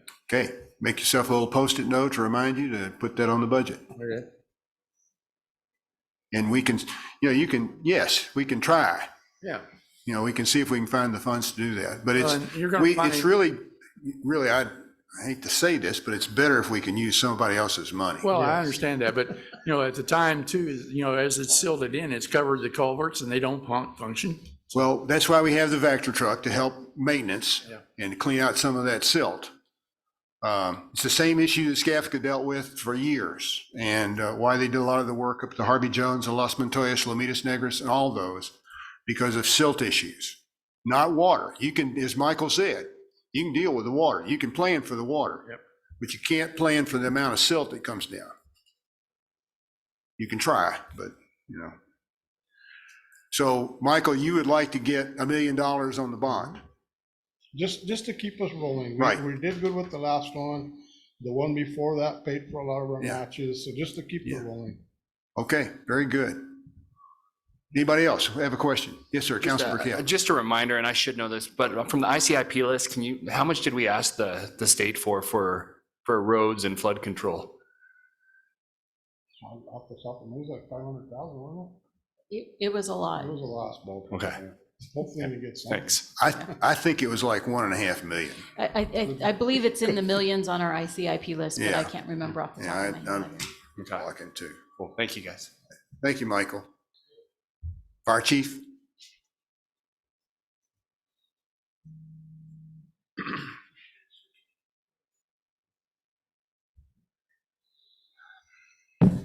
Mayor, Council, good evening. I don't know if I can top what Mike presented here with the PowerPoint, but I'll do my best. So I'll recap on my previous bond, it was what we spent our money on. We spent money on the hydrants, spent it sending down to Carlos Road, all the way down to the elementary school. That was a priority for us to get water along the business corridor. Also, before they started to put a pathway along Corrales Road, we wanted to get our line before we started putting any sort of pathway. I know that was a discussion today. We purchased a tanker truck, 2,000 gallon water truck, which is fully in service, and we took our old water truck and recently we just gave it to the Public Works Department for their use. And we also added and used the bond money for matching funds for our kitchen and our dorm at the fire station one. The bond currently for 1 million is for a fire substation along Loma Larga. I have a couple of pictures. This has been a project of ours that we've been working on since 2017. We first met with the State Fire Marshal's office of November 18th of 2017 and gave us approval, a letter in writing that we are approved to proceed that. Sorry, my watch is like vibrating crazy here. February 19th, we got the official approval, and December 12th of 2017, we applied for our license agreement with the MRGCD to utilize this property. Even though it's village owned, we do share an easement and right of way along the canal. We wanted to make sure we had ample room for our future expansion. So it's obviously been in the works. The designs up here, just draft preliminary. It's a small little unmanned fire station to house some of our extra equipment around our existing pump house, hydrant booster pumps, and then of course our 84,000 gallon water tank there. Small storage. As I mentioned at the last meeting, since COVID, we're looking at alternatives and trying to capitalize on some of our village properties via the fire station to offer other services for the community in the event that we have to have a point of distribution for any sort of vaccinations or anything. So that may be changing a little bit, maybe try to add a small office, little room where we could set up shop if we had to set up mass vaccinations again or something. We currently have 198,000, so I apologize, at the last meeting I gave you the wrong figures. As you know, we have a lot of projects working right now, so my numbers were off. We have $198,000 from the state legislature, which has to be spent by June 30th of 25. So I have a little bit of time. We are in the process of trying to finalize a design and maybe do some improvements with that. We can't build a building with 198,000. I am currently looking at trying to maximize the amount of funds that we have and getting a building that would be, fire resistant, looking at different types of building construction, some of the stuff that I may have to go to planning and zoning and try to apply for a variance. Low maintenance, of course, we're looking at trying to put it to be self-sufficient, solar panels, something that, as you know, I rely on these fire protection fund monies to help offset my regular budget. So I utilize my fire protection funds for training, equipment, utilities at the fire stations, so it doesn't impact the general budget. I use the general budget to help with staffing. These fire stations, since it's approved and once we get it built, we will revenue approximately $42,000 to $50,000 a year extra in my fire protection budget. So it's like, I use the analogy of playing Monopoly. So if I could put fire substations throughout, the village to store needed equipment, and we can respond there, if we're up on the west side and that station's closer, we could pick up apparatus there. So that kind of sums things up as far as what I've been working on. I'll stand for any questions. Mayor, Council. Councilwoman? Just quickly, in your diagram here, RR is restroom. What is STG? Storage. Just storage. Yeah, just a small little storage room. Got it. Councilor Alsobrook? Are there any special security considerations for an unmanned station like that? Like perimeter fences, all that kind of thing? Yeah, and part of the site plan will have to include a perimeter fence, and of course, our building will be alarmed via fire and burglary alarm. Councilor Murray, do you have a question? Yeah, thank you, Mayor. So do we have the equipment right now that if we had the building, you could populate that? I do. It is aging equipment. As you know, I have some of my trucks, like the truck we just gave Public Works this week, as a matter of fact, is a 1997. We still have its twin out at our main station that we operate out of. So I'm always trying to come up with a replacement schedule. 20 years is kind of like what we try to get our equipment out of our equipment. But to answer your question, yes, I do have equipment to put in there, but it is aged equipment. Okay. And also, what impact does it have on the residents for their fire insurance? If we build these facilities and you add the lines, how much of an impact does it have on the residents' insurance?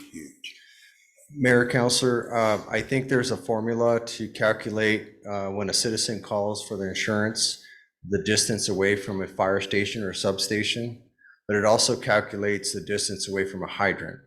And as you know, we put hydrants up and down Loma Larga there. So it's hard to say how much impact it's going to have. It may have a small percentage, but we are doing our best and trying to get the water, which really gives you the impact if you're within a hydrant. Well, is that something that you report to the insurance companies or to the state? If we put a facility in and, does it go up to some facility or some committee, someplace where it says, oh, we can look at the insurance rates and we maybe lower them a little bit if they apply for insurance?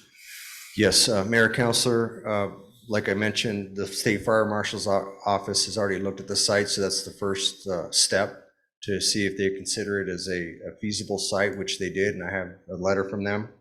Once we build construction, they have to do a final inspection for approval. And so that will be on the map that a fire station has been completed and is approved. And then we will upload to, it's called Mitigate, which is part of ISO, which right now, all the hydrants that I put in, I have full access to go and put the GPS coordinates so we could get it on record quickly. So when the citizen calls for fire insurance, it's the same platform that they look at your local fire department, where the fire stations are located, and if there's a registered certified fire hydrant within that area. Okay. So we try to update that quickly because it does benefit the citizen. Thank you. Yep. Okay. Any other questions? Thank you, Mayor, for the Thank you, opportunity. Anthony. And Thank you again, for what you do. I appreciate the opportunity to be allowed to ask for funds for a bond. It is beneficial to the public safety and fire department. So thank you again. Yes, fire suppression in our community is very important. You know, we basically have a modern day bucket brigade until we get water in the pipeline. And the key is to get as much water as we can on the fire as quickly as possible. Yes. And if I may, this is not part of the bond, but those of you may have seen a big excavator moved on Loma Larga. So we're starting that project on the water line, and we're going from Angel North underneath the main canal starting this week. So we're pretty excited about that, trying to get water over to the academy, the building, the big commercial buildings that have no water, where a business owner just last week told me that, and she has to do like a third-party underwriter just for insurance because there's no fire insurance. So I told her, once I get water there and it does impact your insurance, you got to come and tell the council. So we're close, but thank you. Councilor Knight. Thanks, Mayor. So when are you gonna go further south on Loma Larga for the fire hydrants?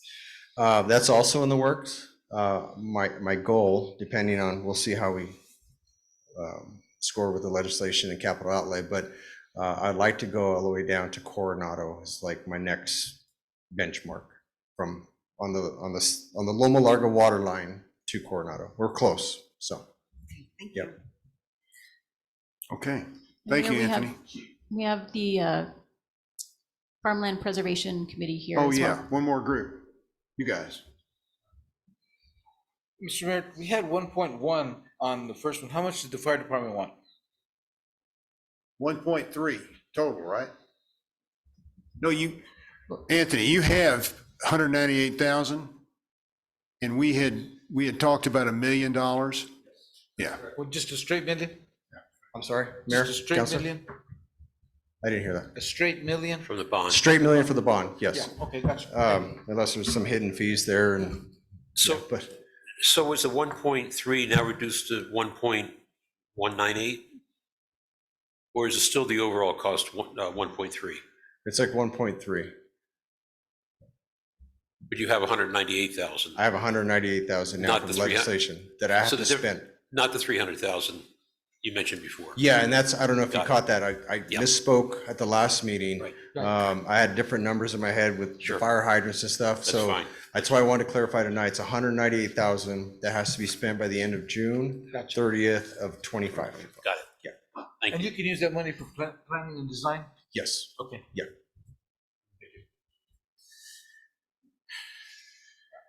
Lisa? Hello, counselors, Mayor. Just Ron. Just make sure you speak into the mic so they can hear you. Thank you. I want to say thank you to Michael and Anthony because I understand that we have many diverse needs in this village. So we have a bond for $2 million for farmland preservation. The first time that we got a bond such as this passed was in 2004. Unfortunately, I can't speak as specifically as they did because we would need a closed session for that. And I asked about it and I was told it wasn't necessary, that maybe you just needed some general information. So when we passed the bond in 2004, we were alarmed at the demand for development on our farmland. This is a community that is rich because it has agriculture and it has houses and it has business and it's all mixed together. It's a very mixed community. It's small farms. The small farms feed our community, and they also bring people to this community because it is so unique. The farmland that we think of as iconic has still not been preserved, though we had our eyes on it in 2004. And I think that the voters had their eyes on it in 2004. We have preserved 70 acres or so thus far. That property is now in different ownership. And I am happy to say that we are talking actively with the owners of some amazing farmland in this village, and that we could potentially preserve all of that farmland with our $2 million bond. If for some reason that didn't happen, I can also say that we are in active discussions with other landowners who are very interested in preserving their land. This is for the benefit of our community. It preserves land for agriculture and open space and wildlife habitat in perpetuity for our community. This is for our children, it's for our grandchildren, it's forever. I also want to say that we don't have other funding sources. This is it. This is all we've got. And also that we passed this bond now because, again, the pressure from development is on our farmland. And that if we don't do this now, we might as well just say goodbye to this bond. It needs to happen now. And so I respectfully request that you release the $2 million now for our farmland preservation and open space and wildlife habitat for our community. And I'm happy to answer questions. I also have Michael Cisco, who is our conservation real estate guy, who can be more specific. Yes, Melanie. Councilor Knight. Mayor, thank you. You know, in past council meetings, it was brought up about land, and you just said perpetuity. And I want to just reiterate that, that the properties that we have gotten for conservation easements, and that is going to be for, nothing's going to happen 20 years down the road and it's going to change. It's forever. Okay. It passes with, as the land can be sold, it is sold with the conservation easement that passes. And it's held in trust by a land trust that will monitor it. And it's the only, conservation easements are the only way we can permanently affect our landscape. That's what I thought, but it was brought up another time about, well, what happens in 20 years? But it's like, no, it can't. It can't change. Right. Thank you for that question. It's absolutely right. Councilor Woolman. Mayor, thank you. Lisa, you mentioned the unnamed property that you have in mind and was identified back in 2004. Do you know of the $2 million, what would be committed to that one property? Michael may be able to speak to this a little bit better in terms of percentages. How many acres are we? 12. 12, the total, all 12 acres, okay. Yeah. Okay. And do you know the legal status at this point? You say it's under different ownership now. Could you explain that a little bit? Right. So we'd hope to be able to preserve this property before, and we're not able to reach an agreement with the current landowner. That landowner has now sold the property. They have 6 acres that they own now. They are closing on another 6 acres in April. And this is without regard to funding sources they may or may not receive. They're going to do it regardless. And so they will have 12 acres in April. We could do 6 now, we could do 6 in April, but I'm sure that the bond the April will come before the bond. So 12 acres. Okay, and of that $2 million, how much would be dedicated on the purchase of this conservation easement? Would it be the whole sum? It could possibly Presumably. be. It could possibly be. And the, I'm sorry that I can't be more specific, That's and okay. I wish I could, but we would need it. I'm just trying to get some Mhm. clarity in terms of what the current status is. So the current business that is there now, what is that status? Are they leasing the property now? They own the property, They own the property. right? They're wanting to preserve it. So in other words, they own the 6 Right. and they're about to close on the other 6. Exactly. Okay, okay. Counselor Burkett? Yeah, just a comment and a question. So earlier, Chris, when talking about the comprehensive plan, listed the 5 things that were important to the village that they've identified so far. One of them is rural nature of the village, agricultural rural nature of the village, and the other is environmental stewardship. So I think this checks both of those boxes really well. But I think my question is just as a more general thing, since we can't talk super specific, I think it'd be maybe helpful if Mr. Cisco could discuss the process, like from here, if we decide to move forward with this, what are timelines? What is the process? Some of us have been through it. I don't know, maybe all of us have, but just so everybody's aware of what that looks like. Thank you, Mayor and Council. My name is Michael Cisco. I live at 2523 Carson Road Northwest down in Albuquerque. I'm a conservation real estate specialist, and I'm the one who coordinated all the transactions on the last bond cycle. And to give you a little sense of the financial aspect of it, we preserved a little over 25 acres with $2.5 million, and that included all transaction costs, everything that, including the purchase of the easements. So you figure you got about an acre for $100,000 per acre for the conservation. So that'll give you some idea of how far the $2 million will go. So as far as the process goes, as soon as the bond money is available, we can prepare a little bit ahead of time and start the process of working with landowners, getting them to commit to doing the conservation easement. That's usually through a letter of intent of some kind, saying they're willing to do this and they're going to get paid to do the conservation easement through the bond monies. And then you go through a process of appraising the property for the conservation easement, doing a lot of other work such as baseline reports and title work.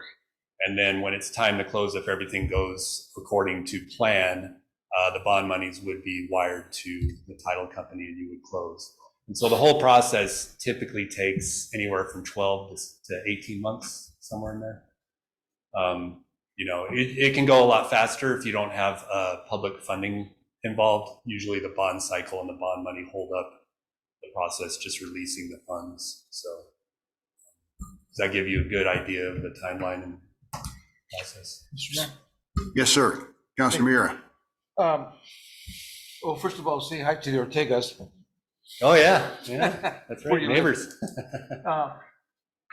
The land, what happens to the land? How does the land get used because of the limitations that it has? We're expecting it to still be in use with alfalfa or whatever else may be. That's the question. What is the land that must remain in use? So what the easement does is it essentially strips the subdivision and development rights from the land. Okay. So you're not allowed to do any commercial activities. You can do some agricultural activities, or commercial activities related to agriculture, but you can't, do any kind of like pure commercial activities. Any kind of, agriculture is allowed, grazing, growing crops. Agritourism is allowed if you want to, use the property to, promote some agricultural events. Recreation, in Corrales, it's a little bit different than a lot of other places in terms of recreation, but, you can hike the property, you can, the one thing to consider is, the property isn't necessarily open to the public. So that's one of the things with conservation easements is they're not generally open to the public. They're private property still, so they remain private property. But the land remains open for agricultural production, which I think is really important to Corrales, especially if you have rapid development, which you guys have experienced for a number of decades. So it leaves it available for agriculture. But no, you don't have to keep farming it. But typically what the easement also does is it ties the water rights to the property, so the landowner can't sever the water rights from the property and leave it basically unfarmable in the future. So they do tie water rights to the property as well. Thank you, Mr. Mayor. Councilor Wallman? If you're using the same formula as the previous 25 acres, then you're looking at, as I figure, 1.2 million for the 12 acres. So that would still leave 800,000 then? Yeah, I mean, use that as an estimate. Yeah. Okay. Yeah. I mean, I think real estate Varies with the values have market. pretty much gone up a little bit, but they might be comparable to, 3 or 4 years ago. Okay, good. Thank you.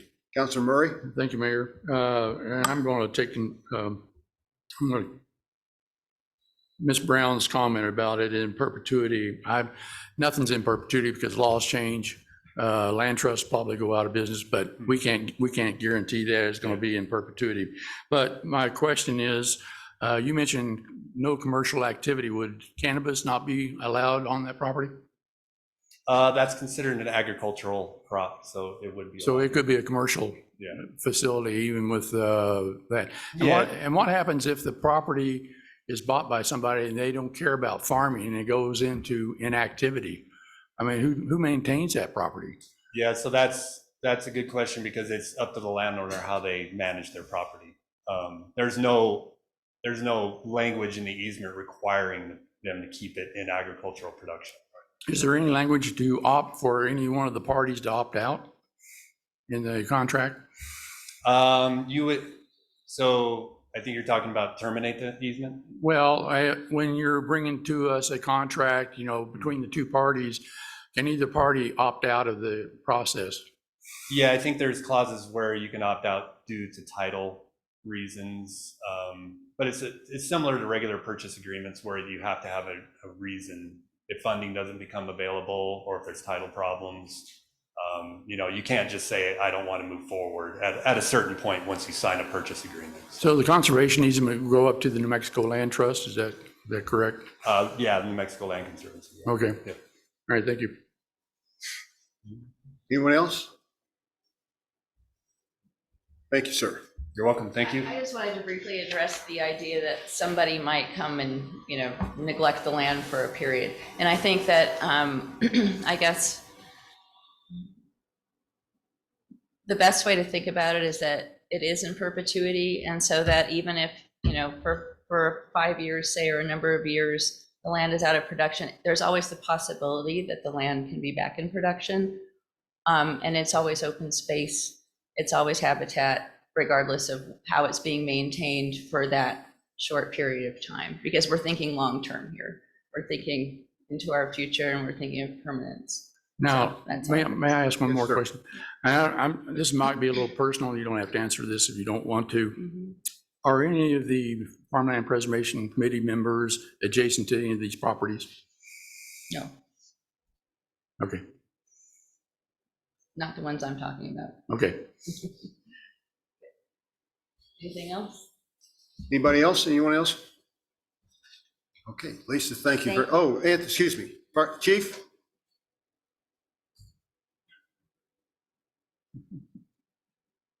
Mayor, Council, I guess I have a question for Mr. Cisco, I guess if you would allow, Mayor. Sure, go ahead. Okay.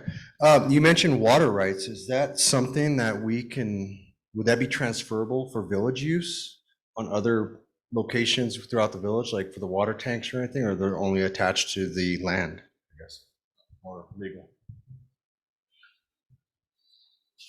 Yeah, so the water rights are attached to the land for agricultural use. Yeah, so whatever water rights are associated with that irrigated farmland will remain with that land in perpetuity. Okay, that brings up another question, because I saw on the news, Mr. King in Estancia, I think, got caught selling water because he did not have a permit. Can anybody file a permit with the water engineer or the state engineer and sell that water for commercial purposes? No. Okay. No, it's tied through the easement document to the land. Okay. Anyone else? Thank you, sir. Thank you, Lisa. Thank you, guys. Okay, so it's kind of in your hands now. Oh, I'm sorry. Brad. Oh, Brad. Gosh. Now we get to talk numbers. I don't know, Brad. I'm just out to lunch. You're good, Mayor. I think, yes, sir. Just a quick comment. Thank you very much for your patience as you sat through and watched us grind out the sausage of village governance. So you're last on the agenda. I appreciate it. My pleasure to be here. It's a pleasure to serve and to help you through this process. I have a presentation. I don't think I want to dive into it now because I don't want to sidetrack the conversation. I think the question at hand is, how do you want to allocate your 2 million up to 2.4 is what you can afford today without busting your mill levy, towards which projects? It could be one project, the whole allotment, or it could be portions of each bond authorization. Yeah. Councilor Murray. Yeah, so out of that 2.4, we have to pay for some processing costs. Do you know how much that would be? So there are transactional costs, lawyers, advising fees, underwriting fees, et cetera. It depends, is the answer, on what type of transaction. If you get into the conservation easements and real estate type transaction, if that's a portion of these projects, we recommend a different type of bond product versus if you're doing road and fire only. And what I mean by that is there's the NMFA that you all are familiar with. That's the investor and lending program that we've worked with in the past. That's a little bit lower cost. It tends to be $50,000 to $60,000 per transaction. If you do a capital markets bond sale, which provides a lot of the flexibility needed for a real estate negotiations, acquisition, the ability to have some timing flexibility, it's a higher cost transaction, probably $140,000, but you receive more project funds, and the reason there is you can sell a bond to the capital markets with premium. You can use your premium to pay for your transactional costs. You wind up actually with more project funds, and I can show you the math on that. But So if we were to do a combination fire and road, would that be one transaction cost or two? it would be one. So if we were to do 2.4 million, regardless of how that's spent, if we all funded at one time, that would be one transaction cost? Yes, sir. Okay, and it could be split amongst the different bonds? It would be one bond with one to three different purposes. But okay, perfect. You would have to identify those purposes. That's correct. Okay. We do have to define what the If you use did- of the money is going to go towards. If you did multiple purposes, would it be best to do the capital market as opposed to New Mexico Finance Authority? If the farmland preservation, real estate acquisition is a portion, any portion of the 2.4, we recommend the capital markets option. Okay. And I can go through the math in detail when we get to that. Councilor Alsabrook. Thank you, Mayor. And we typically sell our bonds on a biannual cycle, is that right? Yeah, currently you're set up every 2 years to be able to access the markets. That's done through your repayment structure. We structure it so you hit your 2.4 mill levy, and then it starts to have declining debt service. So you pay it off, and you can layer it on without an increase in your tax rate. Thank you. Councilor Burkett. Just a question about that. Some of the bonds we currently have are significantly lower interest rates than others. How much flexibility exists in the payment structure? Would there be the ability to pay down more on the high interest ones and pay less on the lower interest ones, or is that completely fixed from when you implement the bond? There is quite a bit of flexibility in the structure. Once you set the structure, these bonds that you have in place, you can't necessarily pay those off early unless there's a call option or a prepayment type option. But moving forward, interest rates for municipalities is still relatively low, even though you're seeing high interest rates in the mortgage market. That's the most visible. Cost of capital for the village, I estimate to be in the 3 to 4% range. So still relatively low. There is flexibility within the new structure, though, that we structure your bonds, for a certain number of years that match those low interest rate years. So, thank you, Mayor. So could we use a combination of bond and general fund money if we were to look at projects like farmland preservation? We have an estimated fixed price on the bond issue, and then we make up the difference in the farmland preservation with maybe with general funds. That is an option, yes, sir. Okay. Any other questions? So, I'm sorry. You're fine. We need some direction this evening so that we can, on the project, the wishes, of the council staff, so that we can start preparing and keep you on time. Yeah, thank you, Mayor. So my thought was to split it up 3 ways: 1 million for farmland preservation and $500,000 for fire and road projects. I know we got 3 years after the bonds issued to which to spend the money. Is that? That's accurate. Okay, so I figure that gets us into another bond cycle, either to replenish and finish off the projects that we want, and maybe, I don't know about farmland preservation, but I would say half of it at least ought to go to farmland preservation and split the other $1 million between the fire department and the road. So would you like to make a motion to direct the administration? Well, let's have some conversation. Well, do we need more conversation or discussion? Councilor Waldman? Yeah, I just had a quick question. If we do the 1 million toward farmland preservation, are you proposing then, if it in fact costs 1.2 or 1.3 for the 12 acres, that we take that out of the general fund? Yeah, or the LGIP or something like that. Okay. Quick comment to that. Quick comment to that note. If it did turn out to be 1.3, you could use 300,000 of cash on hand, general fund balance, and reimburse yourself in 2 years with the bond proceeds. Oh, you can buy back bonds then from ourselves. Oh, and we have how long before we have a certain time frame in which we have to make that decision, correct? Like 6 months or something? You have 18 months. So 18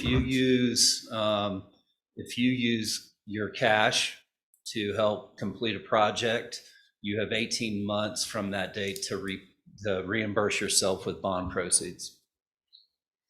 Do we have to make that stipulation when we sell the bond? You have to make that stipulation when you spend the money on the project. Okay. Mayor? Oh, sorry. John Osborne. Thank you, Mayor. Just a question. Not everyone's bucket is going to get filled up this time around. Is it worth considering possibility of a lower amount for the farmland preservation, doing 6 acres, given the propensity of the current owner?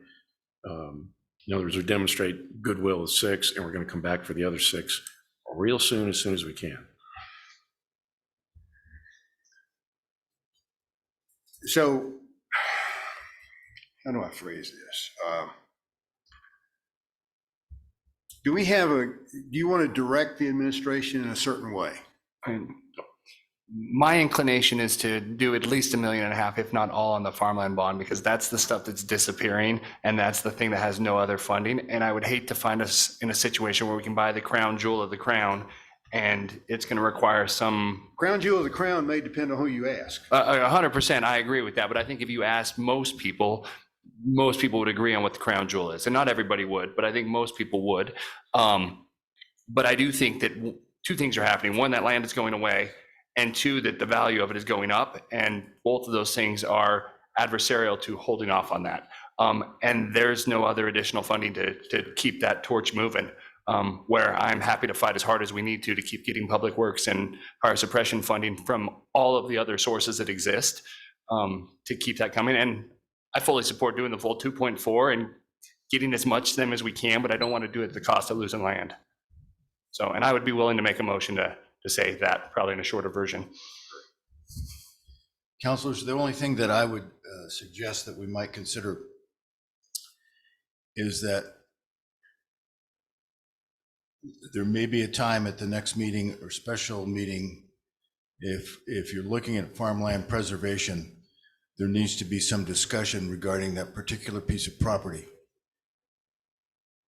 that has been considered here, because there are some questions that need to be answered regarding it. Right. And so whatever motion you would pass tonight, or there should be a stipulation, I would recommend that there are some considerations on that particular piece of property or properties that some questions need to be answered. Right. So you're not suggesting, you are letting us know that we may have to go into closed door session Next time. if we move in that particular direction. Counselor Knight. Again, I want to reiterate what Counselor Burkett said earlier, as we were listening to the comprehensive plan, their thoughts and their suggestions that, people want to still live in a rural area when they come to Corrales. But I think what you just said gives us an option, saying that $1 million for farmland preservation, and then we can pay ourselves back in 2 years or whatever, and then split the other with the roads and the Right. fire department. That's what I would like. We could do that for roads and fire departments too, pay ourselves back.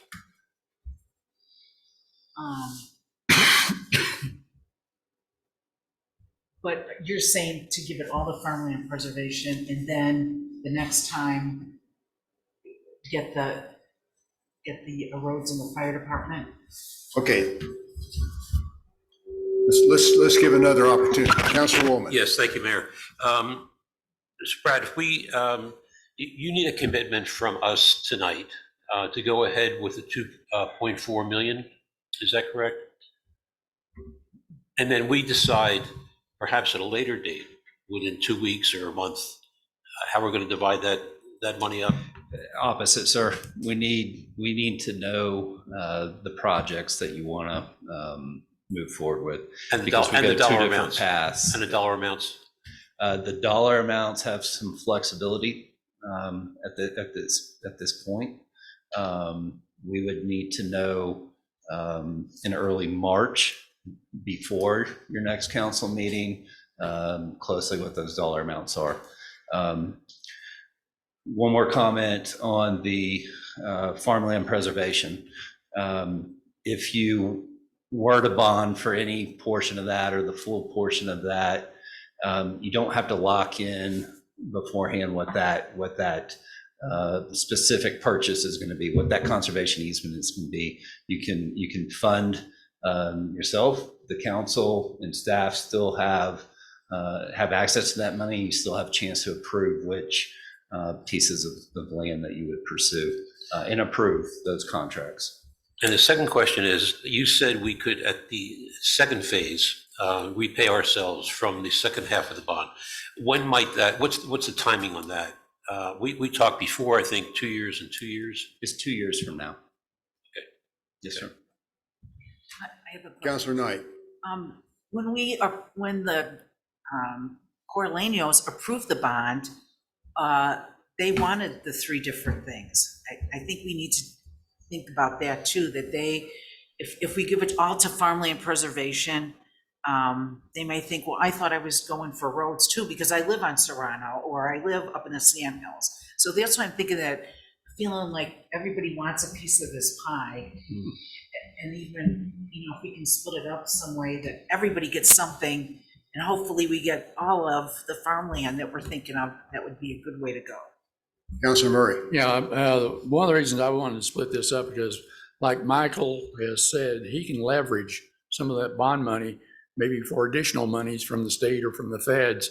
And I think that gives him the ability to do that. And I think, I don't know with the fire chief or not, whether we could get a building started or not, but it gets us a little bit further down the road. So if, I'm flexible on the amounts, but I think we do need to split it between all three. And if we can reimburse the bonds, so much the better. Councilor Burkett. 2 points. One, something Mr. Angst said that I think is really important is we don't have to identify the land now. So if we find different crown jewels, or if this one doesn't work, We were already told there's additional properties that are available. And then the second thing is I would argue we are leveraging this money. If we can get acres for anywhere near $100,000 that are prime agricultural acres, I don't know if anybody's looked at real estate cost recently, but they're not selling for $100,000. So we're getting about a 3-for-1 return on that if we could do 100,000, which is just an estimate. So leveraging does exist in this as well. We don't own the land, which is in my mind beneficial because there's no cost to it in the future, but we've protected it from becoming a subdivision at 1/3 the cost if we would have bought it. So we are leveraging that money. Councilor Mira? And what I also heard is that at the very end, you said you just want to know the projects right now, or as soon as possible. The monies will come later. Did I misunderstand that? I'd like direction on both if possible. There's a little more flexibility in the actual dollar amounts here than the projects. Meaning if the real estate and the farmland preservation is part of this cycle, we go down one type of financing path. If we are doing roads and fire only, we go down a different financing path. I would need by early March, the exact amounts of all those at the latest. But again, we'd prefer while you're convened here this evening to provide direction on how to proceed, dollar-wise, project-wise. So Brad, we are going to have another meeting in February. Okay. And so we could go into a closed session and firm up these numbers. That would still That would be provide the acceptable. time we need. Yes, sir. So, Councilor also Brooke. Thank you, Mayor. Just if it helps, Brad, it does seem from our discussions that we're not talking about all of it going to Public Works and Fire for that path. And the question is it all for conservation easements, or does it also include that path, those folks as well? So does that help you at all in planning? In other words, it seems like the capital market is going to be involved one way or the other. Only if you decide to fund some of the farmland preservation this round. Exactly. No. Which is what I'm hearing. If you wait 2 years, to do the farmland, we would not go the capital markets route. Mr. Mayor? Councilor Burkett. One more thing, just from a fiduciary responsibility standpoint, if the transactions involving land conservation are more expensive, it seems like we should do all of that bonding in one transaction instead of doing 2 transactions that are going to be more expensive, that are going to be roughly twice the cost. Correct me if I'm wrong, but my understanding is if any part of the bond is going to go to land transactions, you're suggesting the more expensive route to the village. More expensive. And as far as fees. More expensive route provides the flexibility that's needed for that. If there was a situation where you had 1.4 for your farmland conservation and you used 600,000 of cash to make up the differences, that second bond wouldn't have to go to the capital markets to reimburse for that 600. We could do that through the NMFA at the lower cost. Okay, but if we wanted to do the land conservation split $1 million now and $1 million in 2026, would your recommendation be to do the more expensive fee model for that with? Most likely, unless you were under, unless you had a purchase contract and, you had a piece of real estate already established, you had the dollar amount.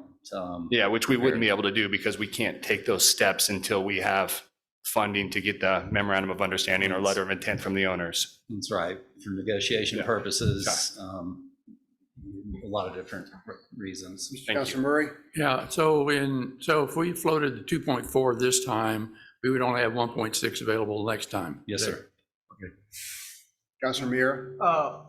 With that in mind, yourself in our position, or at least my position right here, we have X amount of dollars that we still need to spend by June of next year. That's why we're planning and development with regards to some programs that we're looking at. Let's just say it in the fire department, and the ability to put X amount of dollars in there. That's where I'm looking at those numbers, and I can't do them right now. Is how much can we spend, even if we put it all in there right now, we wouldn't be able to spend it in a year and a half anyway. And so we could probably, we were halfway, in a year and a half, we're already halfway near, some more money's coming from the legislature for the next, when they do their next series of money. So it's a matter of how much can we spend at the right time? That's the decision that I think that I'm left with. And so with that in mind, that's why I need to be able to find out how much money we still need, how much we can get right now, and how much we're just putting up in front of, as I spoke with earlier before the meeting, good idea that you're gonna put some monies, this is our monies, but we're gonna use somebody else's monies. That's the most important part. How soon can we get those monies going is very important, because we wanna put ourselves out. We can't even spend them for another 2 years anyway. That's usually the biggest problem in the legislature's money, is everybody gets it, but you never spend it, because it's way out. So Brad, the bond money, we have 3 years to encumber it, correct? Once it's been sold. Correct. So you have 3 years. So if you sell it in May or June. If we complete it in June of Complete- 2024, well, you have sell it and roughly complete it in June of June, 27 to spend it all. Then you have, this will be 24, you'll have till 27, at least June of 27. to spend Our it. bonds, but I was Correct. talking, yeah, but that was where I was making Right. reference to, But you're it's other mixing- people's money. Yeah, but you're but what we're dealing with is the bond right now. You want to focus on how much of the bond we need. I understand that, and that's for me, how much do I need? Is how much can I get some more money for their properties over there? But they get money from someplace else, not all of the money from here. They're gonna be getting a lot of money from somewhere else. We hope. Well, we need to. Yes. I mean, if we want to follow the idea of using other people's money. I agree with you. Yeah. Okay, so we've kind of run through this and, okay, last time through, John. I'm just going to say, if we go for the full 2.4, it's a mixed bag, because we're only authorized for 2 million for farmland preservation. So if we've got over 2 million, then it's a mixed bag. That's right. Councilor Burkett. Is this an actionable item that I can make a motion on now, or are we just doing a suggestion at this point? Well, what we can do to not violate anything is we can have, you can say, we would, we'd like the administration to come back in 2 weeks at our council meeting for a closed session with, where we have, a breakdown of the different. The real properties and a breakdown of the bonds and the costs. Because we keep saying expensive money versus cheaper money. It's not really that way. There is some additional expense, but the advantage of having a capital market money is we get the cash. Right. It's in our hands, basically. Yep.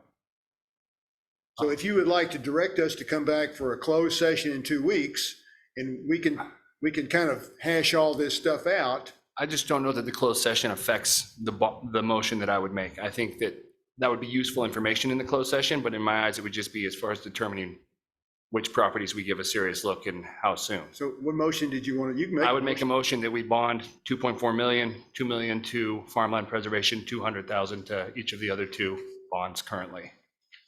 Can you do that? It's not really on the agenda. Yeah, no, we put it as an action item, approval of direction to bond council to proceed with preparation of bonds. So, It's direction to bond council to proceed with preparation of bond sale. yeah. So what they need is the project and then the amounts. So if Councilor Burkett He wants to make that do- motion. Can you say it one more time, Yes, please? sir. So I suggest that we bond $2.4 million this bond cycle, with 2 million going to farmland conservation, 200,000 to public works, 200,000 to fire suppression. Do you have a second? Hearing Yeah, a I'll second. second. You're going to second? Yes, We have sir. a second from Councilor Alsobrook. Any discussion? Councilor Mayor, my Bowman? understanding from Ms. Brown is that if we use the formula that Mr. Cisco presented as a ballpark, that they're looking at 1.2 to 1.4 perhaps for the 12 acres. So the 2 million would be well over what they need for this crown jewel property. So we could divide it up differently, more toward the fire and roads than all 2 million. Councilor Knight, do you want to talk? So if we have 4 million to begin with, we only can spend 2.4 right now, and we have to wait for 2 more years to spend 2 more million? No, That's- 1.6. 1.6. 1.6, is that correct? Yeah. Okay, I would like to hear more about, I mean, I think I know where it is, but don't we need to, like, talk about where the property is and how much it is exactly? I just feel like it's out there and we're not, I guess I need to have some hard numbers. That's what I'm feeling like. Before That's what we will need to do in closed session. Right, And those will take months to get, hard numbers, because that requires an appraisal. It requires a party that says, yes, I'm willing to do this. It requires the village to say, yes, we're willing to pay for an appraisal. There's many steps in that process before those numbers exist. Okay, If we, Councilor Meir. I know that we're treading on light ground here, but the presentation that you made, I didn't think you were talking about 2 million, wasn't it in the 1 million mark for the properties? Lisa, can you come up to the microphone, please, so we can hear you? So we're focusing on one property, but there are a couple of other properties that are also on the table, so to speak. And they're also desirable, and we can easily spend $2 million. On all properties, Yes. but the property that you're focusing on is not a $2 million property. I think Michael would know better. What did you say? 12, it's 12 acres. And I mean, it's going to depend again on what the appraisal comes back at and all of that stuff. If we're basing it on last bond numbers, I believe it was, what did you say? It's 2.5 million for 25 acres, so that just gives you 3,000 acres. Which is 100,000 an acre, so 1.2 million. So if I may, do you think I'm thinking we're going over what we need with a 2.2. If we're looking at only buying one property, but if we are looking at, when we pitched this to the village, we pitched it as open space, we pitched it as farmland preservation, we pitched it as agricultural, and there's multiple properties out there that check those boxes. So if we limited it to one property in our minds, I think you're right. But if we're limiting it to the number of properties that are available, 2 million isn't enough to pay for every property that's available. With $2 million, they can go out and get the village good properties that are available, and they would not have a problem spending it, in my opinion. So when you say good properties. Yep.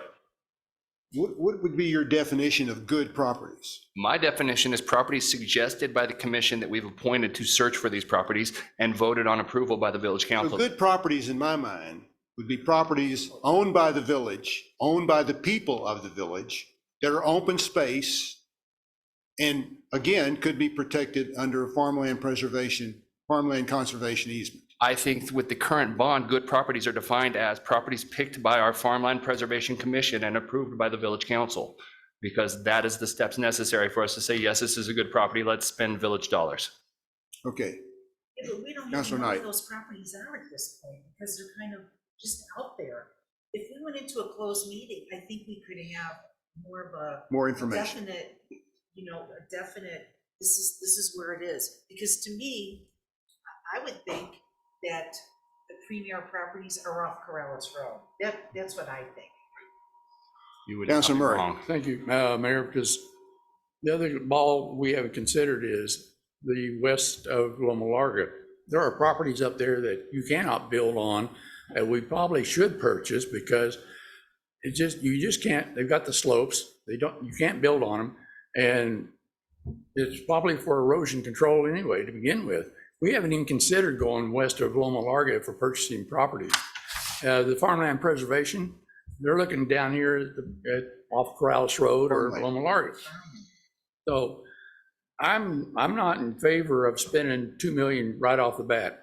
I would say let's split it up a little bit more granular, but we do need to, I think we need to close session for sure. So here's my thought. We put it on the next council meeting, February 27th. We'll have a closed session. We'll have more information on the properties that Councilor Burkett is talking about, and perhaps maybe more information from Brad. I don't want to abuse him too much. How is that, Councilor Wall? Mayor, we may also know more about what the state's going to give us for some of the other projects as well by that time. Does that fit with your your motion? I mean, again, I don't think I'm gonna. You asked to spend all the money on farmland conservation easement. Correct, and I would stand with that motion. I'd like to see it voted on. I don't think. Then we should call the question and vote on that before we make any further, because we're kind of getting out of order here. Yeah. So how do you vote, Councilor Murray? No. Councilor Burkett? Yes. Councilor Alsobrook? Yes. Councilor Knight? No. Councilor Moorwood? No. Councilor Mira? No. Okay. So what we will do, if this is okay, on our next agenda, we will have a closed session. We will have more information on the properties and perhaps come up with a better number with regard to how we want to sell the bonds. Is everybody okay with that? With an addition, with some of the monies that are. We'll discuss that at the time. Well, we won't, because the first time, what I'm asking for is I want to know a little bit more about those monies, when we need them and when they're going to spend them. Oh. Because that would help me Okay. make those decisions. And that's not asking anything too much, just to say, okay, what is the time limit on that one? Building the any one of those We facilities. can get that information and you don't have to be in a meeting. Okay? Got it. Councilor Mayor, just Woolman. one, what do you need from us tonight? Anything? No, I think knowing that y'all are planning to meet. You need about here in the 1st of February, March. We can move quickly after that. Before that February meeting, I think it could be helpful to have maybe an informal poll via email with maybe what do you?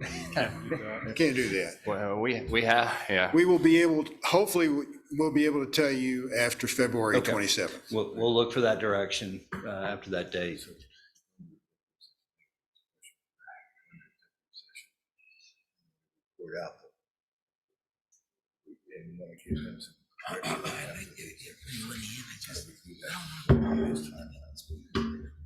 He just told us, he wanted it by the 1st of March. Okay, so we're gonna have a special meeting, or we're gonna? No, we have a meeting February 27th. I know, but we're gonna go into executive Yes. session at that point, and then if we come out, we're gonna. We come out, we can vote on this. On what's been talked about. All right.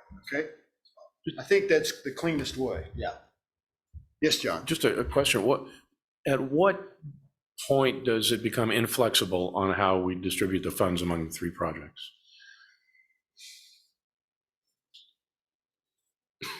It'll be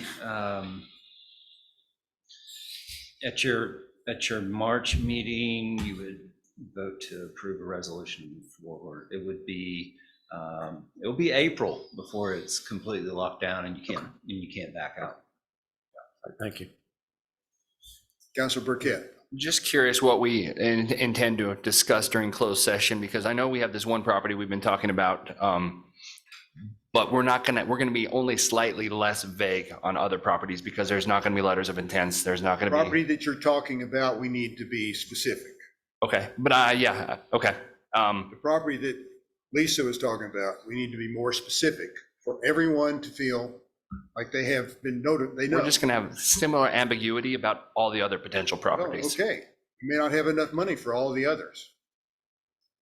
Councilor Woolman? Mayor, I don't know whether it's appropriate or not, but Michael, if there's any way that you can provide more information to us before that closed session on the 27th in terms of best guess estimate of land value, that would be helpful. I'd say You may not be able to. he's here as a volunteer. He's not in any way contracted by the village right now, so this is out of his personal time. So I don't know that we can ask him to do much else for us. Councilor Burkett, is that what you wanted to say? That was it. Thank you. Do you have anything, Councilor Murray? Councilor I'm out of here. Alsobrook? Councilor Knight? Councilor Meara, anything else? I Counselor- appreciate everybody's time here, but it's just, this is a hard decision because we're not talking about our money, we're talking about the village's money. So we have to make sure and we also are talking about what the village wants in the future, which is definitely what you discussed and what you told us about. But it's just a really tough decision when we don't know exactly where anything is. It's so ambiguous at this point, didn't we? So- We need to have more solid things. So I don't think you need to get too concerned about how we're going to spend the money. We're going to spend it on fire, we're going to spend it on roads and drainage, or we're going to spend it on some land. And all of those are things that the citizens of the village want. They're all important things. So it's not like we're going to waste it. It may just be that we're a year and a half behind doing one of them. And which one is the most critical? The drainage and roads, the fire suppression, or farmland preservation that will be held in perpetuity?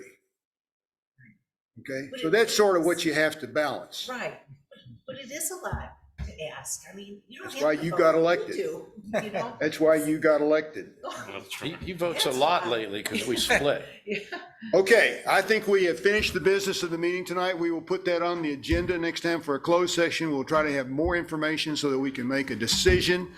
We've told Brad that we will tell him on February 27th or 28th, whichever, if it's late again, I don't want Plus to wake 14, you up. whatever that is, yeah. And, okay. Oh, excuse me. I didn't do it. Reiterated, we'll have the additional language on the resolution for the freight procedures, correct? What do I have to do? You got your other announcements. Okay. Oh, I've been told I have to announce upcoming agenda. Oh, future agenda. Yeah. Y'all sit down. Quarterly update from Corrales Main Street, 22724. Approval of ordinance 24-02 on March 12th. Approval and adoption of rules of procedure, March 12th. Report from Multi-Use Facility Committee on March 12th. We will do the closed session and discuss this and come up with a firm commitment, or at least as firm as we can do at that time, to tell Brad what he needs to move forward on. Anything else? Anything else? So we'll probably leave the closed session at 5:30. No, the closed session will be at the end of the meeting, just like usual. But with what, we will have one action item afterwards. Yes, we'll have one action item to vote on how you're going to spend the money. That's what you meant, right? Yeah. Okay. There's a condo in Bahamas I'm looking at. Is that I'm sorry, you going to say a little louder? I said there's a condo in the Bahamas I'm looking at. That's. Hit it, Mayor. You were going to have to get farther away than that. Yes, sir. Hit it. Meeting's adjourned.